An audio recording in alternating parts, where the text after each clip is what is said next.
සුබ සැන්දෑවක් සියලු දෙනාටම ශ්‍රී ලංකා චාරුප ශිල්පීන්ගේ ආයතනය මගින් මාසිකව පවත්වනු ලබන සාමාජික දිනය වෙනුවෙන් අද විශේෂ අමුත්තෙක් අපි වේදිකාවට අපි ගෙනල්ලා තියෙනවා. සබාදහම වෙනුවෙන්ම කැපවුණ පරිසරය තම ජීවිතය කරගනිමින් ඒ වගේම උරගේන් සහ ඔබේ ජීවින්ගේ හැසිරීම් රටාවන් නිරීක්ෂණය කරමින් පරීක්ෂණ පවත්මින් ඔවුන් පිළිබඳව හදාරමින් ශ්‍රී ලංකාවේ පරිසර පද්ධතීන් වල ජීවත්වන විවිධ උරගීන් සහ ඔබේ ජීවීන් පිළිබඳව අලුත් වාර්තාවන් සපයමින් ශ්‍රී ලංකාවට උතුම් දායාදයක් වූ ඒ සොඳුරු මිනිහා මම හිතන්නේ මෙන්ඩිස් වික්‍රමසිංහ මහත්මයායි. ඉතින් ඇත්තෙන්ම එතුමා අපේ ආයතනය වෙනුවෙන් විවිධ අවස්ථාවන් වල අපට එතුමාගේ දැනුමින් අපව පෝෂණය කරලා තියෙන විවිධ අවස්ථාවන් වල මම එහෙනම් ආරාධනා කරනවා මේ අද ඇති සමාජලට නවකී නැති ඒ වගේම චාරුප ශිල්පයේ පිළිබඳව හදාරපු විවිධ ශාස්ත්‍රවල ඉන්න අය ඇති. ඒ හැම කෙනෙකුටම මම හිතන්නේ මෙන්ඩිස්ගෙන් විශාල දැනුමක් ලබා ගන්න පුළුවන් වේවි. විශේෂයෙන්ම මේ උරගයින් චාරුප ගැනීමේදී ඔබට ඇති ප්‍රශ්න අපිට පුළුවන්ද මොන වගේ මෙවලන්ද අපි භාවිතා කරන්න ඕන. එතකොට මේ මෙවලන් එක්ක රාත්‍රී කාලයේදී චාරුප ගද්දී මොන වගේ ආලෝක රටාවන්ද අපි භාවිතා කරන්නට ඕන. ඒ වගේම මොන වගේ උපකරණද පාවිච්චි කරන්නට ඕන. ඒ වගේම සතුන්ගේ හැසිරීම් රටාවන් කොහොමද අපි නිරීක්ෂණය කරන්නේ. ඒ වගේම අපි දන්නවා සතුන් කියපුවාම ඔය උරගයින් විසකූරු සර්පයින් ඉන්නවා. ඒවා කොහොමද හඳුනාගන්නේ? මේක ඇවිල්ලා සෑහෙන අධ්‍යයනය කළ යුතු ගමනක් ඔස්සේ තමයි මේ චාරුපකරණයට පිවිසෙන්නට ඕන මගේ දැනුම අනුව.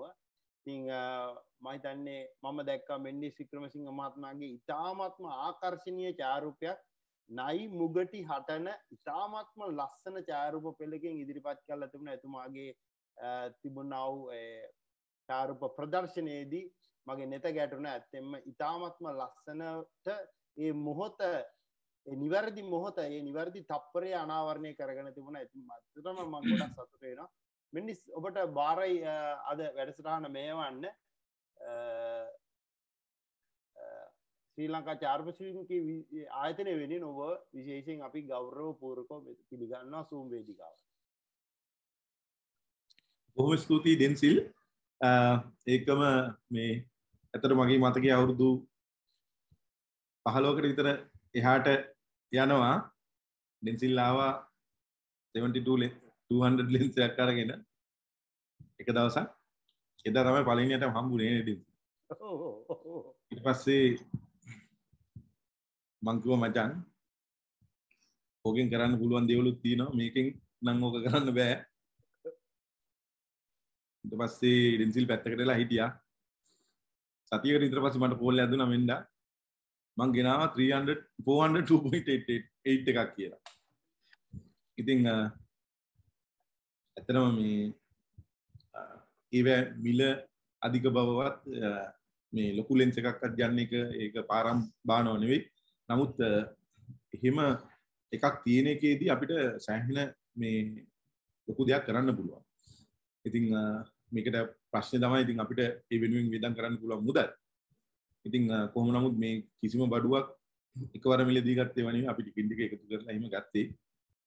කොහොම නමුත් දැන් උරගියෝ සර්පයෝ ඡායාරූපගත කරද්දී පළවෙනියටම දෙන්න ඕනේ කියන්න ඕනේ දේ තමයි කිසිම කාලයක කිසිම වෙලාවක තනියෙන් පින්තූර ගන්න එපා සර්පෙක්. මොකද බැරි වෙලා හරි ලස්සනයක් සිද්ධ වුණොත් විස නැති එකෙන් නම් ප්‍රශ්නයක් නැහැ. නමුත් විශේෂකෙකින් කවුරු හරි දැනගෙන ඉන්න ඕනේ මොකද්ද උනේ කියලා.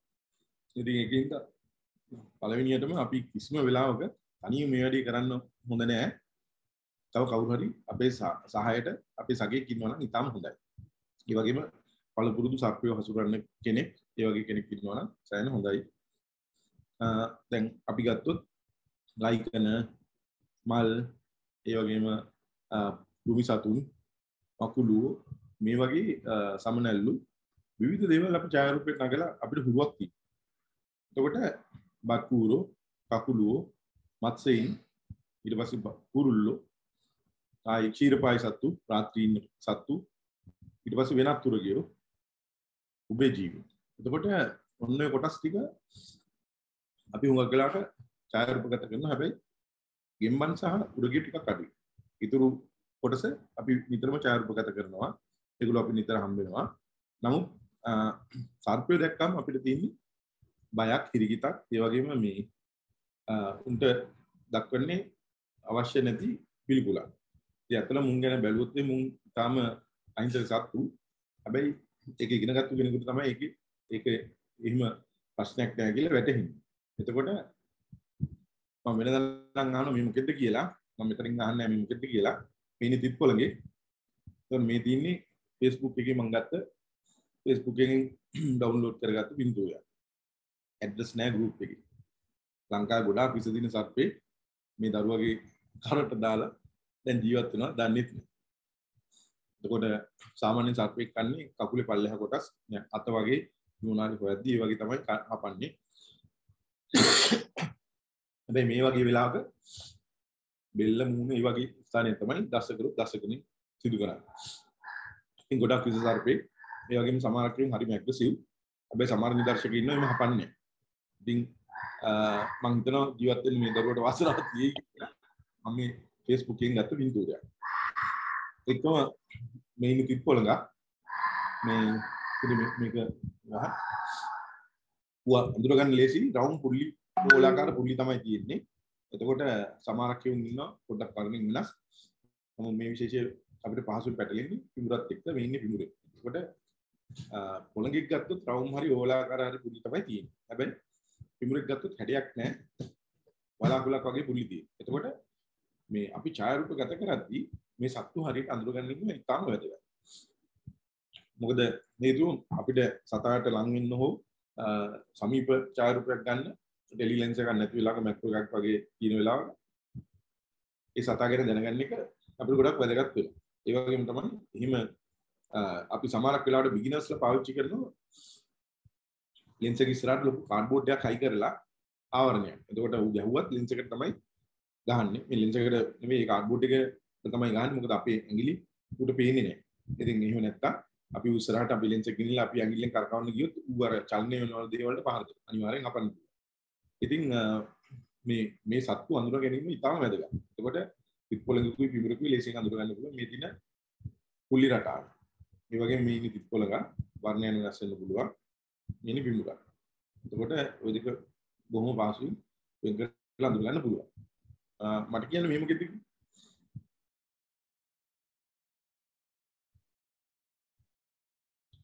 මේ මොකෙක් වෙන්නේ නැද්ද?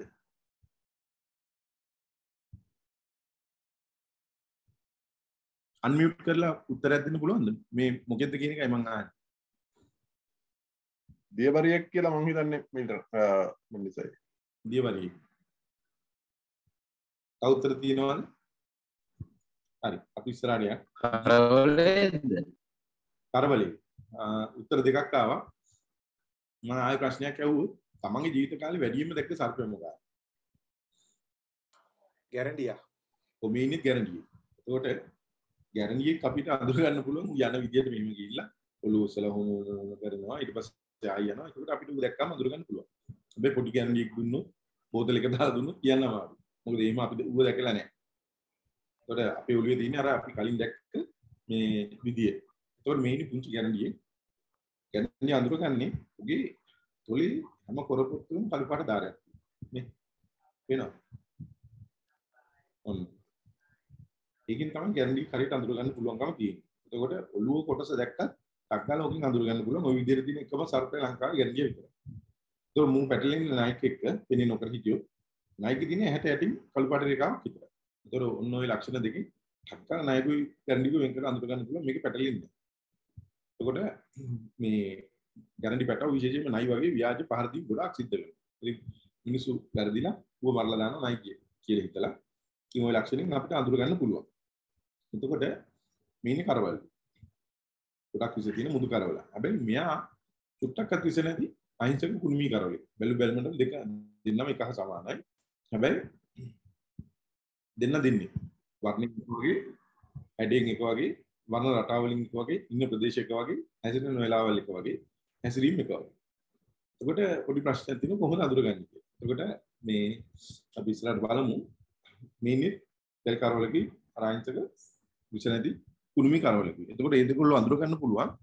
කරවලුන්ගේ හොඳට තෙල් ගෑවා වගේ මතු පිට දිලිසෙනවා. ඒ වගේම තමයි විශාල ෂඩාස්ත්‍රාකාර කොරපොතු කශේරුකාවේ දිගට පල්ලෙහාට තියෙනවා බෙල්ලින්න.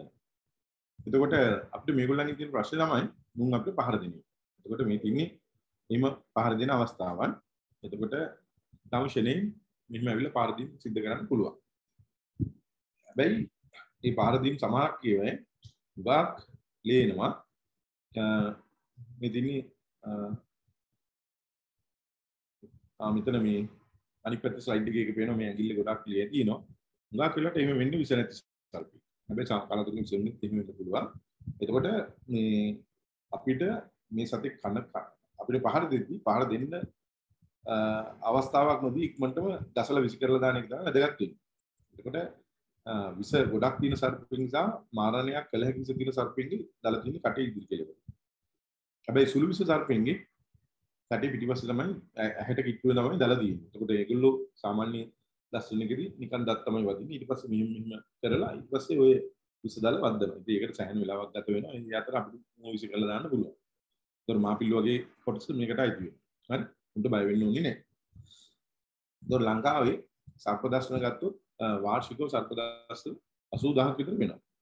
හැබැයි මේකෙන් මිනිස්සු මැරෙනවා 400ක් විතර. ඒකෙන් හරියටක් මධ්‍යසාර ඇබ්බැහිකම නැත්තම් බේර ගන්න පුළුවන්කම තියෙනවා. හරියට වැඩ කරලා.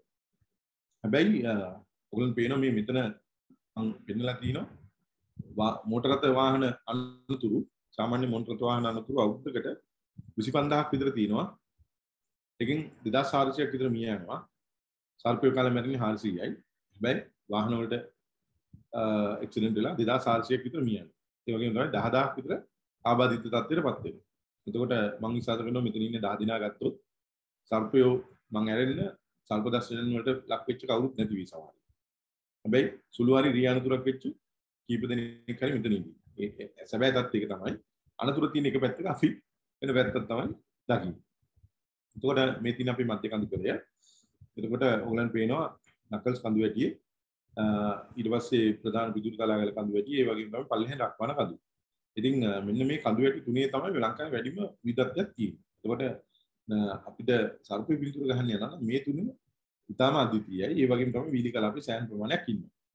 එතකොට දැනට ලංකාවේ විශේෂ 108ක් දැනට ඉන්නවා. නමුත් දිගනාගතේ මේ සංඛ්‍යාව වැඩි වෙනවා. එතකොට මධ්‍ය කඳුකරේ උස් කඳුකර වල ලංකාවේ සර්පයෝ නැහැ. කැනඩියෙක් මැඩිල්ලෙක් වගේ එකක් තමයි ඉන්නේ. ඊට අමතරව කලාතුරකින් ඉහළ කඳුකරේ ඉන්න මුගලන් කුණු කටුවා ඉන්නවා. එතකොට ලංකාවේ මෙච්චර සර්පයෝ උරගියෝ දාහනයක් ඉන්න හේතුව තමයි තාම කෙටි දුරකින් අපි විවිධ කැලෑ හරහා ඉහළට නැගීම. එතකොට කොළඹින් පටන් ගත්තොත් මූදෙන් අපි පටන් ගන්නවා. ඊට පස්සේ වෙරළ කලාපයට එනවා. ඊට පස්සේ අපිට කඩොලාන හම්බ වෙනවා. අපි ටිකින් ටික ඉස්සරහට යනකොට අපිට රට ඇතුලේ තියෙන කඩොලාන සත්‍ය නොවන කඩොලාන ටික හම්බ වෙනවා. එතනින් එහාට පුංචි කඳු ටික පටන් ගන්නවා හොරණ පැත්තෙන් පාතරට දෙත් කලාපේ. එතනින් උඩට බලංගොඩ පැත්තට ගියාම මේ එතනින් උඩට ගා මධ්‍ය කඳුකරේ ආයි නූරිලින් පල්ලෙහාට බැස්සොත් අන්තර්මැදි කලාප. ඊපස්සේ එතනින් අපි කුමන පැත්තට ගියොත් වීලි කලාප අපිට හම්බ වෙනවා. ඉතින් පැය 3ක් 4ක් ඇතුළත අපිට ලොකු තමනි වෙනසක් දකින්න පුළුවන්.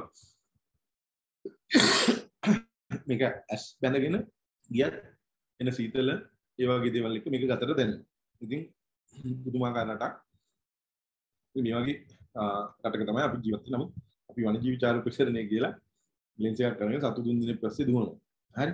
එතකොට මේ තියෙන අපේ කඳුකරය ඒකේ පින්තූරයක් ඔය දින මැද කඳුකරය එකම පල්ලෙහින් දක්වන කඳු ටික මේ තියෙන අපේ කැලෑ. මේවා අතුල හරිම ලස්සනයි. ඒ වගේම තමයි විවිධ වර්ණයන් වල කොළ දළු දිනෝ කාලයන් වලට අද රතු පාට, රෝස පාට, කහ පාට ඒ වගේ පුදුම ලස්සනයි කැලේ සමහරක් වෙලාවට. ඉතින් ඒව දකින්න නම් අපි මේ කාලයන් වලට යන්න ඕනේ. ඒ වගේම තමයි මේ දිනේ අන්තර්මැදි කලාපීය වනාන්තර මේවා ගස් නැහැ, විශාල ගස් නැහැ, ඔක්කොම විශාල ගස් කපලා තියෙන්නේ. අපි මේ දකින්නේ අවුරුදු 100කින් 200කින් වෙච්ච කැලයක්. මේ ලොකු කැලෑ නෑ. හරි. එතකොට මේ තිනේ කැලේ ඇතුළ ඒකම මේ තිනේ පතන් වගේ තැන් ඉතින් මේවත් සර්ප ගොඩාක් වෙලාවට හම්බ වෙනවා වෙනත් පුරුගියෝ උපජීවීන් ගොඩාක් මේ වගේ පරිසර පද්ධතින් වල හම්බ වෙනවා අපි එච්චර ගණන් නොගන්න මුඩු බිම් කියලා තමයි මේවා සලකන්නේ නමුත් ඉතාලම අද්විතීය විවිධත්වයක් තියෙන කවදාකවත් මේ තනකොළ පිස්සේ ඉන්න සත්තු මේ කැලේ නෑ එතකොට උන්ට ජීවත් වෙන්න නම් මේ තන පිටිය තියෙනවා එතකොට තන පිටිය අපි අයින් කරලා දැම්මොත් ඒක ඉදිකිරීම කරොත් අපි නොදැනුවත් ඒක සත්තු කොටසක් කපින් නැතිව මිනිස්සුන් විසින් නිර්මාණය කරපු වැව් වෙල් වගේ තැනුත් මේ අතර තියෙනවා මේවා ජෛව විවිධත්වයේ හුඟක් තියෙනවා. එතකොට අපි සමහර සත්තු කැලෑවල් වල හිව්වට අපිට කවදාකවත් කැලෑවල් වල හම්බ වෙන්නේ නැහැ. හැබැයි වෙල් වල, ගෙවල් වල බැලුවොත් උන් විතර හම්බ වෙනවා. එතකොට එච්චර වපසරියක මේ වගේ සත්තු අපිට ඉන්නවා. කැලෙන් අල්ලනවට වඩා ගෙවල් වලින් අල්ලන්න පුළුවන් සමහර සත්තු පින්තූර ගන්න, සමහර සත්තු දැක ගන්න පුළුවන් ගෙවල් වල. හරි? ඒවත් බලන්න. ඒ වගේම කුඹුරු, වෙල් මේවත් අපිට ගන්න පුළුවන් කුචිම වාසස්ථාන මේවා හුඟක් ඔබේ ජීවන වලගෙන ඉන්නවා. එතකොට අපේ පරිශ්‍රණයන් සඳහා අපි මේ සත්තු හොයනවා. ඊට පස්සේ ඒම හොයලා අපි මේවා ප්‍රකාශයට පත් කරනවා නව විශේෂ ඒ වගේම තමයි ප්‍රශ්න තියෙන විශේෂින් වන මේ ප්‍රශ්න निराකරණය කරනවා. එතකොට මේවා ක්‍රමවේදයන් 3ක් හෝ 4ක් ඔස්සේ තමයි සිද්ධ වෙන්නේ. එතකොට අපිට අලුත් සතෙක් හම්බුනොත් අපි උගේ බාහිර රූප ලක්ෂණ අපි බලනවා. ඒ වගේම තමයි අභ්‍යන්තරින් ඉන්ද්‍රියන් වල වෙනස්කම් අපි බලනවා. ඊට පස්සේ අස්ති ඒ වගේ වෙනස්කම් බලනවා. ඊට අමතරව එම්බෝ වගේ සතුන්ගේ ශබ්දයේ තියෙන වෙනස්කම් සංඛ්‍යාතයේ තියෙන වෙනස්කම් අපි ඒව බලනවා සංසන්දනාත්මකව. ඊට අමතරව මේ අපි ඥාන පරිශන කටයුතු එහෙම නැත්නම් මොලිකියුලර් බයොලොජි එහෙම නැත්නම් සිංහලෙන් අපි කියනවා සිංහලම අතර මතක නැහැ. ඉතින් ඥාන කියලා කිව්වොත් අපි හැමෝම දන්නවා. ඉතින් මේ වගේ ජෙනෙටික්ස් අපි බලනවා මේ විශේෂයන් කොහොමද වෙන්නේ කියන එක. ඉතින් ඔන්න ඔය ක්‍රමවේදය හරහා තමයි අපි සතෙක් නාමකරණය කරන්නේ. සතෙක් පිළිතුර ගන්න අපි මේ සත්තා අල්ලලා හොයන්න නැත්නම් ස්වභාවික පරිසරයේ මේවට කටයුතු කරන්නේ. ඒ වගේම තමයි මේ තියෙන්නේ හිම කරපු පරීක්ෂණ ඉදිරියේදී ප්‍රකාශයට පත් වෙන පරීක්ෂණ ප්‍රතිඵල. එතකොට මේ වගේ පුංචි කණුල්ලන් අපිට 10ක් ඉන්නවා. එතකොට මුන් පිටුර ගන්න ඉතාම අමාරුයි. උදා චූටි සත්තු වේගෙන් ගමන් කරනවා. හරි මහියෙන් යනවා. එතකොට මැක්‍රොලෙන්ස් එක ඒ වගේම මේ හොඳ ෆ්ලෑෂ් එකක් පාවිච්චි කරනවා මේ සතෙක් පිටුර ගන්න. ඒ වගේම තමයි අපිට එන ඊගා ප්‍රශ්න තමයි මුන් දිලිසෙනවා. එහෙම දිලිසෙද්දී අපේ ආලෝකය වැඩි වුණොත් අපි ගන්න පින්තූරේ උගා වෙලාවට අපිට පාවිච්චි කරන්න බැරි වෙනවා. එතකොට අපි ඊටම කුඩා ආලෝකයක් දෙපැත්තෙන් පාවිච්චි කරලා තමයි මේ වගේ සත්තු පින්තූර ගන්න. ඒ වගේම තමයි සාමාන්‍ය ෂටර් ස්පීඩ් එක මේන්ටේන් කරන්න වෙනවා 600න් 800න් උඩ. මොකද ඊටම හයියෙන් යන සත්තු කොටසක් ඊටම අමාරුයි පින්තූර ගන්න. ඒ වගේම තමයි වැලි යට තමයි ඉන්නේ. පොඩ්ඩක් ඊටම වැලි වලින් රිංගල යනවා. ඉතින් ඒ වගේ ප්‍රශ්නක් තියෙනවා. එතකොට මේ තින්නේ ලංකාවේ දැන්ට ඉන්න විශේෂ නමුත් එතන ඔක්කොම එතනින් එහාට අර රතු ඉරි නැති ඒවා අලුත් විශේෂ විදියට මෙන්න මේ පල්ලෙහා කොටසේ ලංකාවට අලුතින් ඉක්තු වෙන තියෙන විශේෂ මේ පරිශ්‍රණය මගේ බිරිඳගේ PhD එකේ වැඩ කටයුතු විදිහට ආචාර්ය උපාධිය වැඩ කටයුතු විදිහට තමයි එතන කෙරීගෙන යන්නේ. එතකොට ඇය තමයි මේ කොටස ප්‍රමුඛ වෙලා අපේ වැඩ කරන්නේ. එතකොට තනිකරම මේ විශේෂ 30ක් 40ක් ඉදිරියේදී නාමකරණය කරන්න සූදානම්ින් ඉන්නේ. මේ වෙනකොට විශේෂ කීපයක් නාමකරණය කරන්න කටයුතු කරලා තියෙන්නේ. නමුත් ඒවා ඉදිරියේදී ප්‍රකාශයටපත් වෙයි. ඉතින් ලොකු ප්‍රමාණයක් ඒ වගේම මේ ලංකාව අපේ කලාපේ මේ සත්තු කොයි වගේ තැන්වල ඉඳලාද ලංකාවට ආවේ? ඒ වගේම තමයි ලංකාවෙන් නැවත කාලානුරූපව එළියට ගිය සත්තු ඉන්නවද? මේ වගේ දේවල් ජෛව පරිමාණික බන්තා වගේ දේවලුත් මේ හරහා අපිට හොයාගන්න පුළුවන්කම ලැබෙනවා. එතකොට මේ අපේ රට වෙනත් රටවල් එක්ක අවුරුදු මිලියන 10කට 15කදී කොහොමද තිබුණේ කියන මේ වගේ සාක්ෂි මේ හරහා අපිට ඉදිරියේදී ප්‍රකාශ කරන්න පුළුවන්කම තියෙනවා. එතකොට ඔන්න ඔය ටික තමයි අපි අතරම කටයුතු කරන්නේ. එතකොට මම සර්පෙක්ගේ හරිය එහෙම නැත්නම් වෙනත් තුරුගෙක්ගේ ගෙම්බෙක්ගේ පින්තූරයක් ගන්න හේතු දෙකක්. එකක් තමයි විද්‍යාත්මක පත්‍රිකාවක් හරහා මේ විශේෂය හඳුන්වලා දෙන්නේ. ඕ එහෙම නැත්නම් උගේ සංරක්ෂණ ක්‍රමවේදයට අවශ්‍ය වටපිටාව සූදානම් කරලා දෙන්න. එතකොට ඒකෙදි සමහර සත්තු අපි නිදර්ශක අල්ලලා ගේනවා. සමහර කට්ටිය මැරිච්ච කට්ටිය එකතු කරන්න සිද්ධ වෙනවා. ඉතින් මේක කොටස් දෙකක අපි අතරම කරනවා. එකක් ලැබ් පාර්ට් එක, අනිත් එක මේ කැලේ ඉඳලා සිදු කරන පරීක්ෂණ කටයුතු. එතකොට මේ දෙකම සංයෝගයක් සුසංයෝගයක් විදිහට තමයි නව විශේෂයක් නාමකරණය කරන්නේ. එතකොට එහෙම නාමකරණය කරපු විශේෂයක් ඇස්පිරා ඩිසිල්ලා කියන විශේෂය තමයි ඉන්නේ. ඒකම රයිනෝපිස් ගුණසේකරයි කියන විශේෂයක් අපි මේකට නාමකරණය කරා. හරිම ලස්සන විශේෂයක්. ඒක මේ විශේෂය නාමකරණය කරේ රිවර්සන් ප්‍රදේශය. එතකොට මේ රයිනෝපිස් ගුණසේකරයි කියලා අලුත් විශේෂයක් කියලා මම අපි දැනගෙන හිටියේ නෑ. මේ පල්ලෙහෙන් පේනවා රයිනෝපිස් පිලිප්ස් කියලා විශේෂයක්. ඒතර ඌ දැනට ගම්මඩුවේ ජීවත් වෙන සතෙක්. ගම්මඩුව රිවර්සන් වලට කලින් ඇතුළට යන්න ඕනේ ගම්මඩුවට. මේ එතකොට මෙන්න මේ ගම්මඩුවේ ඉන්න සතා මම හොඳටම දැකලා තියෙනවා. එතකොට මට රිවර්සන් වලින් මේ සතා හම්බ වෙනවා. රයිනෝපිස් ගුණසේකරයි කියන සතා රිවර්සන් වල. මම හොඳ පින්තූර දෙකක් ගහගෙන මං ඊට පස්සේ ඌ අතාරිනවා. ඇතැරලා මං ඊට පස්සේ ගෙදර ඇවිල්ලා මං සංසන්දනය කරනවා මේ රයිනෝපිස් පිලිප්ස් කියන සතාත් එක්ක මේ සතා සම්බන්ධයක් තියෙනවද කියලා. පින්තූර සංසන්දනය. ඇත්තටම බැලුවාම මට බැලුවටම පොඩි සැකයක් තිබුණා. මොකද රයිනෝපිස් පිලිප්ස් කියන එක ටික කළු පාට. උගේ කළු පාට ඇඟේ කහිරි තියෙන්නේ. හැබැයි රයිනෝපිස් ගුණසේකරයි කියන එක කහ ඇඟේ කළු ඉරි තියෙන්නේ. ඒක හොඳට බැලුවම පේනවා. එතකොට මේ ගුණසේකරයි කියලා අපි කලින් නාමකරණය කරපු අලුත් විශේෂය වලිගේ කළු. හැබැයි අනිත් එකාගේ අපි දන්න පිලිප්ස්ගේ වලිගේ කළු නෑ. ඒ වගේම තමයි පිලිප්ස්ගේ අර හරස් ඉරි ඇඟට උඩින් තියෙන්නේ. ඇඟට ගොඩක් මේ පෘෂ්ඨයේ පැත්තට වෙන්නේ තියෙන්නේ. හැබැයි රයිනෝපිස් ගුණසේකරයි කියන එකයි පල්ලෙහ පැත්තට බඩ පැත්තට වෙන්න තමයි මේ කාපාටි පොඩි පැචස්. ඉතින් ඒවත් එක්ක බලද්දි මේ පින්තූරෙත් පැහැදිලිව පේනවා රයිනෝපිස් පිලිප්ස් කියන එක දිගින් වැඩි. හැබැයි ගුණසේකර කියන එක දිගින් අඩුයි. ඒ හින්දා උගේ ඇත්ත අභ්‍යන්තරයේ තියෙන අස්තීන් ප්‍රමාණය අඩුයි. එතකොට මෙන්න මේ වගේ ආපු හෝඩුවාවන් ඔස්සේ අපි පරීක්ෂණ කටයුතු කරලා මේක වෙන සතෙක් කියලා අපි හඳුනා ගන්නවා. හඳුනගෙන ගිය අවුරුද්දේ ඉස්සෙල්ලා අවුරුද්දේ මේ සතා නාමකරණය කරනවා.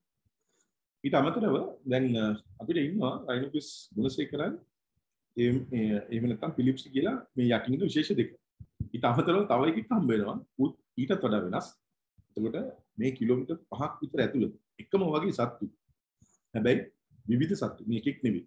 එතකොට අපි මේක සූක්ෂමව බැලුවේ නැත්තම් අපි මේ එකෙක් කියලා හිතාගෙන මේ සත්තු සදාහටම නැති වෙලා යයි. එතකොට මුන්ගේ නාමකරණය කිරීමේ වැදගත්කම තියෙන්නේ මුන් හරියට අඳුරගත්තොත් වෙන වෙන වශයෙන් එතකොට අර පුංචි ස්ථානයන් වල ස්ථානීය වශයෙන් ඉන්න සත්තු ටික අපිට ආරක්ෂා කරන්න පුළුවන්කම ලැබෙනවා. එහෙම නැත්නම් අපි හිතන්නේ එකම සතෙක් ලොකු ඔප්සරයක ඉන්නවා කියලා. හැබැයි මේක කරන්න නම් අපි හරියට මේකේ පින්තූර ටික ගහ ගන්න ඕනේ. එතකොට මගේ පින්තූර ගහන එක මම පින්තූර ගහන අවස්ථානුරූපව දෙවිදිහකට කරනවා. එකක් තමයි මගේ විද්‍යාත්මක පරීක්ෂණන් වල. එහෙම ගහන පින්තූර තමයි මේ. ඊට අමතරව මම මේ කියන්නේ මට වෙලාවක් හම්බුනොත් මම ඒවා මගේ අවශ්‍යතාවය අනුව මම ටිකක් ලස්සන වෙන්න පින්තූර ටිකක් ගහ ගන්න. මට ලස්සනයි කියලා කියන්නේ. එතකොට එහෙම මේ ගහන පින්තූරයි අර වගේ වාර්තාමය පින්තූරයි කොටස් දෙකකට තියෙනවා. ඒක මේ තින්නේ එහෙම වාර්තාමය පින්තූර. එතකොට මේව ගහද්දිත් අපිට සමහර වෙලාවට නිදර්ශක විදියට ගන්න වෙනවා. ඒ වගේ දේවල් අපිට කරන්න සිද්ධ වෙනවා. ඒකට මම අදාළ ආයතන වලින් මගේ අවසර අරන් තියෙන්නේ. එහෙම නැත්නම් මේ දේ කරන්න බෑ. මේක තාන්න.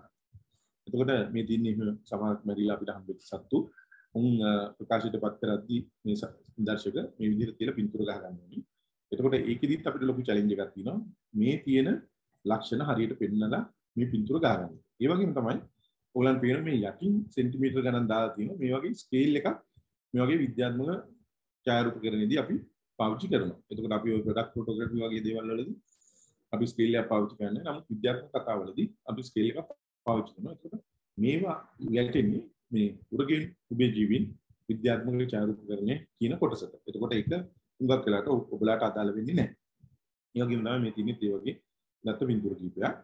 එතකොට අපිට තියෙන ප්‍රශ්නේ තමයි මේ ඡායාරූප ගැනීමේදී අපිට කෘත්‍රිම ආලෝකයක් එල්ල කරන්න වෙනවා. එතකොට මම විශ්වාස කරනවා මේ කෘත්‍රිම ආලෝකයක් විතරක් නෙවෙයි අපි කැලේකට ගියත් ඒක මේ සත්තුන්ට ලොකු හානියක්. ආලෝකයක් දාන එක නෙවෙයි අපි කැමරා එකක් ඉස්සරහට දාන එක නෙවෙයි අපි මේ කැලේකට ඇතුළු වුණත් මේ සත්තුන්ට ලොකු හානියක් වෙනවා. එතකොට නමුත් මේවා ආරක්ෂා කරගන්න පරීක්ෂකයන්ට මේවා යන්න වෙනවා. ඒ වගේම තමයි විවිධ වැඩ කටයුතු කරන්න සිද්ධ වෙනවා. ඒ වගේම තමයි පර්යේෂකයන් නොවන පිරිස සමහරක් වෙලාවට මේ වගේ සංරක්ෂණ කාර්යයන් නිසා අද වෙනකොට සෑහෙන ලොකු කර්තව්‍යයක් කරනවා. විශේෂයෙන්ම සමහර හොඳ ෆොටෝග්‍රැෆර්ස්ලා ඒගොල්ලෝ ගාව තියෙන ඡායාරූප සංරක්ෂණය උදෙසා පාවිච්චි කරන්න ඒ වගේ කටයුතු වලට යොදවනවා. ඒ වගේම තමයි ඒක අනිත් පැත්තකුත් තියෙනවා අපි නිතර කතා කරද්දී දෙපැත්තක් තියෙනවා. සතා මොන වුණත් මට පින්තූරේ වැදගත් කියන පිරිසකුත් ඉන්නවා. ඉතින් ඒක ආකල්පමය වශයෙන් එකිනෙකාගේ තියෙන ප්‍රශ්නයක්.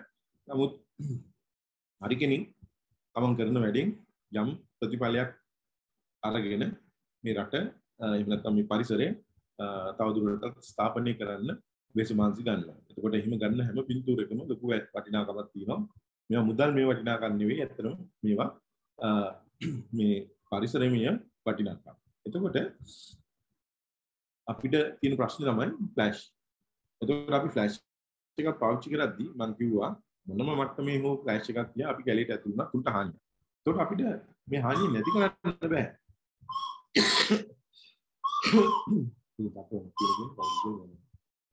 සමා වෙන්න ඕනි. එතකොට මේ හානිය නැති කරන්න බෑ. හැබැයි හානිය අවම කරන්න පුළුවන්. එතකොට ෆ්ලෑෂ් එකක් පාවිච්චි කරන හැම අවස්ථාවකම අපි සීතපාගතු කාරණා තුනක් තමයි. අපි තෝරගන්න ෆ්ලෑෂ් එක තාම කුඩා ෆ්ලෑෂ් එකක් වුණොත් එකකින් යන නිකුත් වෙන එළිය වක් අඩුයි. ඉතින් මේ අඩු එළිය සතෙකුට ලොකු එළියක් යවනවට වඩා ටිකක් මේ පාසුවක් තියෙනවා. ඒ වගේම තමයි මේ එළිය කුඩා එළියක් වගේම විශාල එළියක් පාවිච්චි කරලා කුඩා එළියක් පාවිච්චි කරලා හුඟක් දුරකින් ඒ ආලෝකය දෙන්න පුළුවන්කම තියෙනවා නම් ඒක සතාට හානියක් කරන ප්‍රමාණය අඩු වෙනවා. ලංකරොත් තමයි ඒකේ ගොඩක් හානියක් සිද්ධ වෙන්නේ. ඒ වගේම තමයි අපි පාවිච්චි කරන ආලෝකයේ ප්‍රමාණය. කියන්නේ වොලියුම් එක මොකක්ද කියන එකත් බලපානවා. හයි වොලියුම් එකක් දුන්නොත් උට මේ ඇත්තම අමාරුයි. නමුත් තම චූටි ආලෝකයක් දුන්නොත් අරට සාපේක්ෂව උඩ තියෙන අමාරු අඩු වෙනවා. නමුත් ඒක ජස්ටිෆයි කරන්න ඒක සාධාරණීකරණය කරන්න බෑ. ඒක අපි හැමෝම දන්නවා අපි 60 ෆ්ලෑෂ් එක කරනවා මොකද වෙන්නේ කියලා. එතකොට මේ සත්තු අපි වගේ නෙමෙයි තාම කුඩා සත්තු. ඒකින්ද තාම පරිස්සමින් මේ ජාතිගත කිරීම සිදු කරන්න ඕනේ.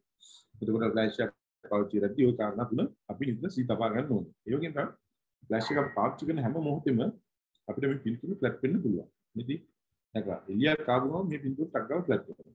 ඉතින් ඒකත් එක්ක එහෙම ෆ්ලැට් නොවෙන්න අපේ ඡායාරූපය හරියට ගහගන්න එක තමයි මීට පොඩි ලයිට් එකක් දීලා මේක කරගන්න එක තමයි වඩා වැදගත් වෙන්නේ. ඒගොල්ලන් පේන මේක ආලෝකය ඇති වෙනවා ආලෝකය නැති වෙනවා. ඒකට මේකේ පොඩි ෆිල් ලයිට් එකක් දීපු අවස්ථාවක්. ඉතින් ඡායාරූප ගත කරද්දී ආලෝකය හසුරුවන එක හුඟක් පරිස්සමෙන් කරන්න ඕනේ. ඒ වගේම තමයි මේ ඉන්න සත්තු අපි ඡායාරූප ගත කරද්දී අපි දකිනවා විවිධ පුද්ගලයෝ මේ ඡායාරූප ඉදිරිපත් කරනවා. එතකොට උරගේ ඡායාරූප ගත කරද්දී විශේෂයෙන්ම සර්පේ උගේ ඇඟ හීනි දිගයි. මේක රිද්මයානුකූලව තමයි නැවෙන්නේ.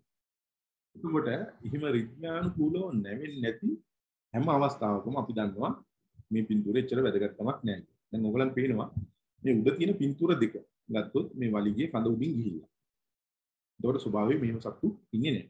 එතකොට මේ දෙවෙනි පින්තූරේ ගත්තොත් වලිගේ මෙහෙම ඉස්සරහා හොඳට රවුන්ඩ් වෙලා තියෙනවා. නමුත් වලිගේ අස්වාභාවිකයි. මේ ඒකට තුන්වෙනි පින්තූරේ ගත්තොත් ඒක සෑහෙන හොඳ මට්ටමකට තියෙනවා. උගේ තියෙන කොයිල් එක එකම මේ හතරවෙනි පින්තූරේ ගත්තොත් ඒකේ බ්ලයින්ඩ් ස්පොට් එකක් ක්‍රියේට් වෙලා තිනවා. මේ පල්ලෙහා කොටසේ උගේ හොම්බ ගිහිල්ලා වදිනවා. එතකොට මේ මේකේදී තුන්වෙනි පින්තූරේ අපිට ඉස්සරහින් ඉඩක් තියෙනවා. එතකොට අපි සතෙක්ගේ ඡායාරූපයක් ගනිද්දී අපි නිතරම කල්පනා කරන්නේ මේ සතා ස්වභාවයෙන් ඉන්නේ කොහොමද? එතකොට ගහක ඉන්න සතෙක් බිම තියෙන පින්තූරයක් ගහන්නේ. බිම ඉන්න සතෙක් ගස් වල තියෙන පින්තූර ගහන්නේ. දවල් කාලේ හම්බෙන සතෙක් රාත්‍රී කාලේ පින්තූර ගහන්නේ. රාත්‍රී කාලේ හම්බෙන සත්තු දවල් කාලේ පින්තූර ගහන්නේ. එහෙම දාපු ගමන් අපි දන්නවා මේවා ව්‍යාජ පින්තූර. එතකොට මේ වගේ පින්තූර හුඟක් අපි දකින්නවා විවිධ ප්‍රදර්ශන, විවිධ තරඟවල, විවිධ පොත්පත්වල මේ වගේ දේවල් හුඟක් දකින්නවා. ඒ වගේම තමයි අපිට මේ සර්පේ ඡායාරූපගත කරන්න ටෙලි ලෙන්සස් පාවිච්චි කරන්න පුළුවන්. ඒ වගේම තමයි වයිඩ් ඇන්ගල් ලෙන්සස් පාවිච්චි කරන්න පුළුවන්. මැක්‍රෝ ලෙන්සස් පාවිච්චි කරන්න පුළුවන්. ඕනම ආකාරයේ ලෙන්ස් එකක් මේ සඳහා පාවිච්චි කරන්න පුළුවන්. නමුත් මම අද ફોකස් කරන්නේ මේක සඳහා අපි දුර රූප කාච සහ මැක්‍රෝ කියන කාච භාවිත කරන්නේ කොහොමද කියන එක තමයි මම අද මේකත් එක්ක කතා කරන්නේ. වයිඩ් ඇන්ගල් පින්තූර කියන්නේ වෙනම කතාවක් මේ විෂය. හරි. ඒක අපි වෙන දවසක් කතා කරමු.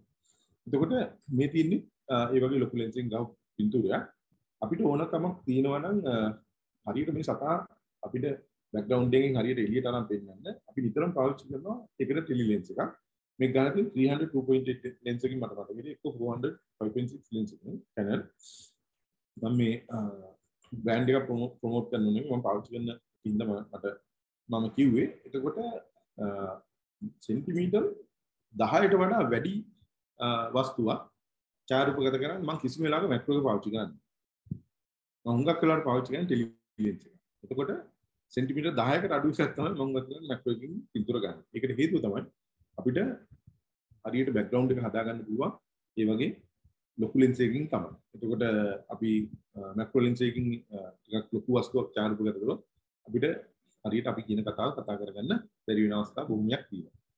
ඒකම මේ මම හුඟක් වෙලාවට මම ගන්න පින්තූර වල මේ සතාගේ අඳුරා ගැනීමට තියෙන සලකුණු වගේම එයා ස්වභාවිකව ලස්සනට ඉන්න පරිසරයේ තියෙන දේවල් ඡායාරූප කරනවා. හුඟක් ඒවා මම ගේ ඉන්න පල්ලෙහා මට්ටමට ගිහිල්ලා බිම දිගා වෙලා එහෙම නැත්නම් ගහ කුඩ නම් ඒක මේ මට්ටමට ගිහිල්ලා තමයි මම ඡායාරූප කරන්නේ. කිසිම වෙලාවක අපි මෙහිම වත්පිංගාල පින්තූර ගන්න එහෙම නැත්නම් කැමික පින්තූර ගන්නවා වගේ අංශ 45 වගේ කොණයක් මේ සතුන්ගේ ඡායාරූප ගන්න පාවිච්චි කරන ප්‍රමාණය අඩුයි. නමුත් හඳුනා ගැනීම වගේ දේවල් පොත්වලට දාන ඡායාරූප වලට අපි එහෙම තමයි පින්තූර ගහන්නේ. මොකද අපි නිතරම සර්පෙක් දකින්නේ අංශ 45. එතකොට හඳුනා ගැනීම සඳහා ගන්න පින්තූර ඒ ආකාරයෙන් අපි ඡායාරූප ගත කරනවා. එතකොට ඊට අමතරව ආටිස්ටික් පින්තූරයක් ගහද්දී අපි ඒ ලෙවල් එකට ගිහිල්ලා එහෙම තමයි පින්තූර ගහන්නේ. එතකොට මේ දෙක අතර ලොකු වෙනසක් තියෙනවා. එතකොට මේ තින්නේ ඒ වගේ ගත්ත හඳුනා ගැනීම සඳහා පාවිච්චි කරන පින්තූර. එතකොට අපි හුඟක් දෙනෙක් කරන වැරද්දක් තමයි මේ සතෙක් අපි කවුරු හරි කෙනෙක් හැන්ඩල් කරලා පින්තූර ගහද්දී උගේ ඔළුව අපි තියෙන්නේ වෙන පැත්තක. එතකොට ඔළුව මේ විදිහට තිබ්බයි කියලා ප්‍රශ්නයක් නැහැ. අපිට මේකෙන් කියන්න මොන හරි දෙයක් තියෙනවා. එතකොට මේකේ එහෙම කියන්න දෙයක් නැහැ. සතෙක් අනිත් පැත්ත බලන්න. එතකොට මේ පින්තූරේ මට කිසිම දෙයකට පාවිච්චි කරන්න බෑ. එතකොට මේ වගේ පින්තූර අපි ගන්න එක පළක් නැහැ සමහරක් වෙලාවට. හැබැයි අපිට මේවැ මිනිස්සුන්ගේ රුචි අරුචිකම් වෙනස් වෙනවා. තව සමහරක් මේ වගේ වට කැමති වෙන්නත් පුළුවන්. කොහොම නමුත් මේක ඉතාම ආධුනික මට්ටමේ පින්තූරයක්. එතකොට අර කඳ උඩින් වලිගෙම ගිහිල්ලා එතකොට මුගේ හරි රිද්මය ඇඟේ නැහැ. එතකොට මේ වගේ පින්තූර අපි හුඟක් වෙලාවට පාවිච්චි කරන්නේ නැහැ. මේ තියෙන්නේ ඒ වගේ පින්තූරයක්. මේ තියෙන්නේ ඒ වගේ පින්තූරයක්. එතකොට මේ වගේ ඒවා අපි හුඟක් වෙලාවට පාවිච්චි කරන්නේ නැහැ. නමුත් මෙන්න මේ වගේ අපි හොඳට දැකලා පුරුදු හැඩ. එතකොට මෙතන පුතේ අතර කරනවා. එතකොට මේ අපේ දෝනිත් ඇවිල්ලා ඉන්නවා. එයාට අලුතෙන් නංගි කින්නෝනේ. එතකොට එයාගේ නම දන්න. එතකොට මේ වගේ පින්තූර වල අපිට හැඩයක් තියෙනවා. එතකොට මේ හැඩය අර මම කලින් පෙන්නපු පින්තූරයට වඩා අපිට ඔළුවට යමක් එකතු කරනවා. එතකොට මෙහිම දෙකට බෙදුවොත් මෙහිම අතක් වගේ හැඩයක් මේකේ සිමෙන්ටිකලි අපිට කපලා දෙපැත්තට ගන්න පුළුවන්. එතකොට මේ අපි දන්න හැඩ. ඉතින් ඒ වගේ හැඩයක් තමයි නිතරම මේ සතෙක්ගේ රිද්මය. ඉතින් ඒ වගේ එකක් අපි ඡායාරූප කරගෙන මේක මේ හරියට මුදින් ගහපු පින්තූරයක්. මේක මම ගැහුවේ වැලි පොළඟ හරියට අඳුර ගන්න මේ ඉස්සේ තියෙන මේ කතිරේ සලකුණක් එක්ක. එතකොට මේකක් කතිරේ සලකුණක් නැහැ. එහෙම නිදර්ශක කලාතුරකින් ඉන්නවා. එතකොට මේ තියන්නේ මම ගත්ත පින්තූරයක්. එතකොට මේ සත්තු මෙහෙම ඡායාරූප ගත කරද්දී ඉස්සරහා පෙරබිමේ තියෙන ප්‍රශ්න ටිකත් එක්ක මේ තියෙන සබ්ජෙක්ට් එක මේ තියෙන ෆෝග්‍රවුන්ඩ් එක මේ තියෙන්නේ ෆෝග්‍රවුන්ඩ් එකේ තියෙන ප්‍රශ්න ටික මේ තියෙන බෑග්ග්‍රවුන්ඩ් එක මේ තියෙන බෑග්ග්‍රවුන්ඩ් එකේ හයිලයිට් කරන දේවල්. එතකොට මේ වගේ පින්තූරයක් ගහද්දී අපි හුඟක් වෙලා මේ සතා එක්ක බිම නිදාගෙන අපි ඒකත් එක්ක ඉන්නවා. මොකද මෙහෙම යද්දී එකපාරට මෙහෙම ඉස්සෙනවා. අපි ඔන්න අවස්ථාව තමයි හොයන්නේ. මේ අවස්ථාව තමයි අපි ගන්න. එතකොට මම එහෙම පින්තූර ගහද්දී මම හුඟක් වෙලාට උඩ ඉමිට යන්න ඉඩ අරිනවා. එතකොට මෙහෙම ගිහිල්ලා අර ගැරන්ඩි වගේ එකපාරට ඔළුව උස්සලා එතකොට මේ ගස් බොන්නේ එළිය තමයි මේක ඉන්නේ. එතකොට මට මේක හරියට කෙනෙකුට මුගේ තියෙන රූපාණු මේ රූප බාහිර රූප කාය අනුව මේ සතා මොකද්ද කියලා අඳුරා ගන්න මට අවශ්‍ය කතාවක් කියන්න පුළුවන්කම තියෙනවා. මේ දියපරියේ S2 හරහාම ඒකාවක් යනවා. ඒක තමයි අඳුරා ගැනීමේ සරලම ලකුණ. එතකොට පැටවුන්ගේ ඔළුවේ මෙම කහ පාට පිට කීපයක් තියෙනවා. ඊට අමතරව මෙන්න මේ වගේ මේ සලකුණු තියෙනවා. ඉතින් ඕක පෙන්වන්න තමයි මම මේ පින්තූරය ගහලා තියෙන්නේ. එතකොට මේවා කලාත්මක පින්තූරයකට වඩා මම මේවා ඉදිරිපත් කරලා තින්නේ විද්‍යාත්මක මේ අවශ්‍යතාවයන් උදෙසා. එතකොට මේ ඉන්නේ ඉතාම කුඩා සර්පයෝ අර අයියෙන් යන මේ පණුව වගේ සත්තු හරිම අමාරුයි පින්තූර ගන්න. ඒ වගේ නේද ફોකස් කරගන්න පුදුම අමාරුයි. වේගෙන් යනවා. ඊ අතර මෙහිම පාට මෙහිම කොයිලයක් වගේ වෙලා ආපස්සට හැරෙනවා. එහෙම හැරෙනකොට හරි ලස්සන හැඩ තල තියෙනවා. එතකොට මේ පළවෙනි පින්තූරේ ගේ කඳ මැදින් ඔළුව ගිහිල්ලා තිනවා. නමුත් ඒක එච්චර ලස්සනක් නැහැ. පෞද්ගලිකව මට ඒකේ ලස්සන කියන එක වෙනස් වෙනවා. අපි විවිධ පුද්ගලයන්ගේ රුචි අරුචිකම් මත. නමුත් මොහොතක සර්පයේ ඡායාරූපයක් සඳහා මම මේ පළවෙනි ඡායාරූපය තෝරගන්නේ නැහැ. එතකොට දෙවෙනි ඡායාරූපය තමයි මම පාවිච්චි කරන්නේ. ඒකේ මට ඕන විදිහට මේ සතාගේ හැඩරුව මට කියන්න පුළුවන්කම තියෙනවා. එතකොට මේ තියෙන්නේ ඒ වගේ ගත්ත පින්තූර දෙකක්. එතකොට මේ පළවෙනි දෙවෙනි පින්තූරේ ගත්තාම මේ දෙකේම හොඳ හැඩයක් තියෙනවා. නමුත් සතා එකතැන ගුලි වෙන්න අපිට පුළුවන් විශාලනේ වැඩි කරගන්න. මොකද මෙහෙම දිගට හිටියොත් මේ සතා අපිට වෙනවා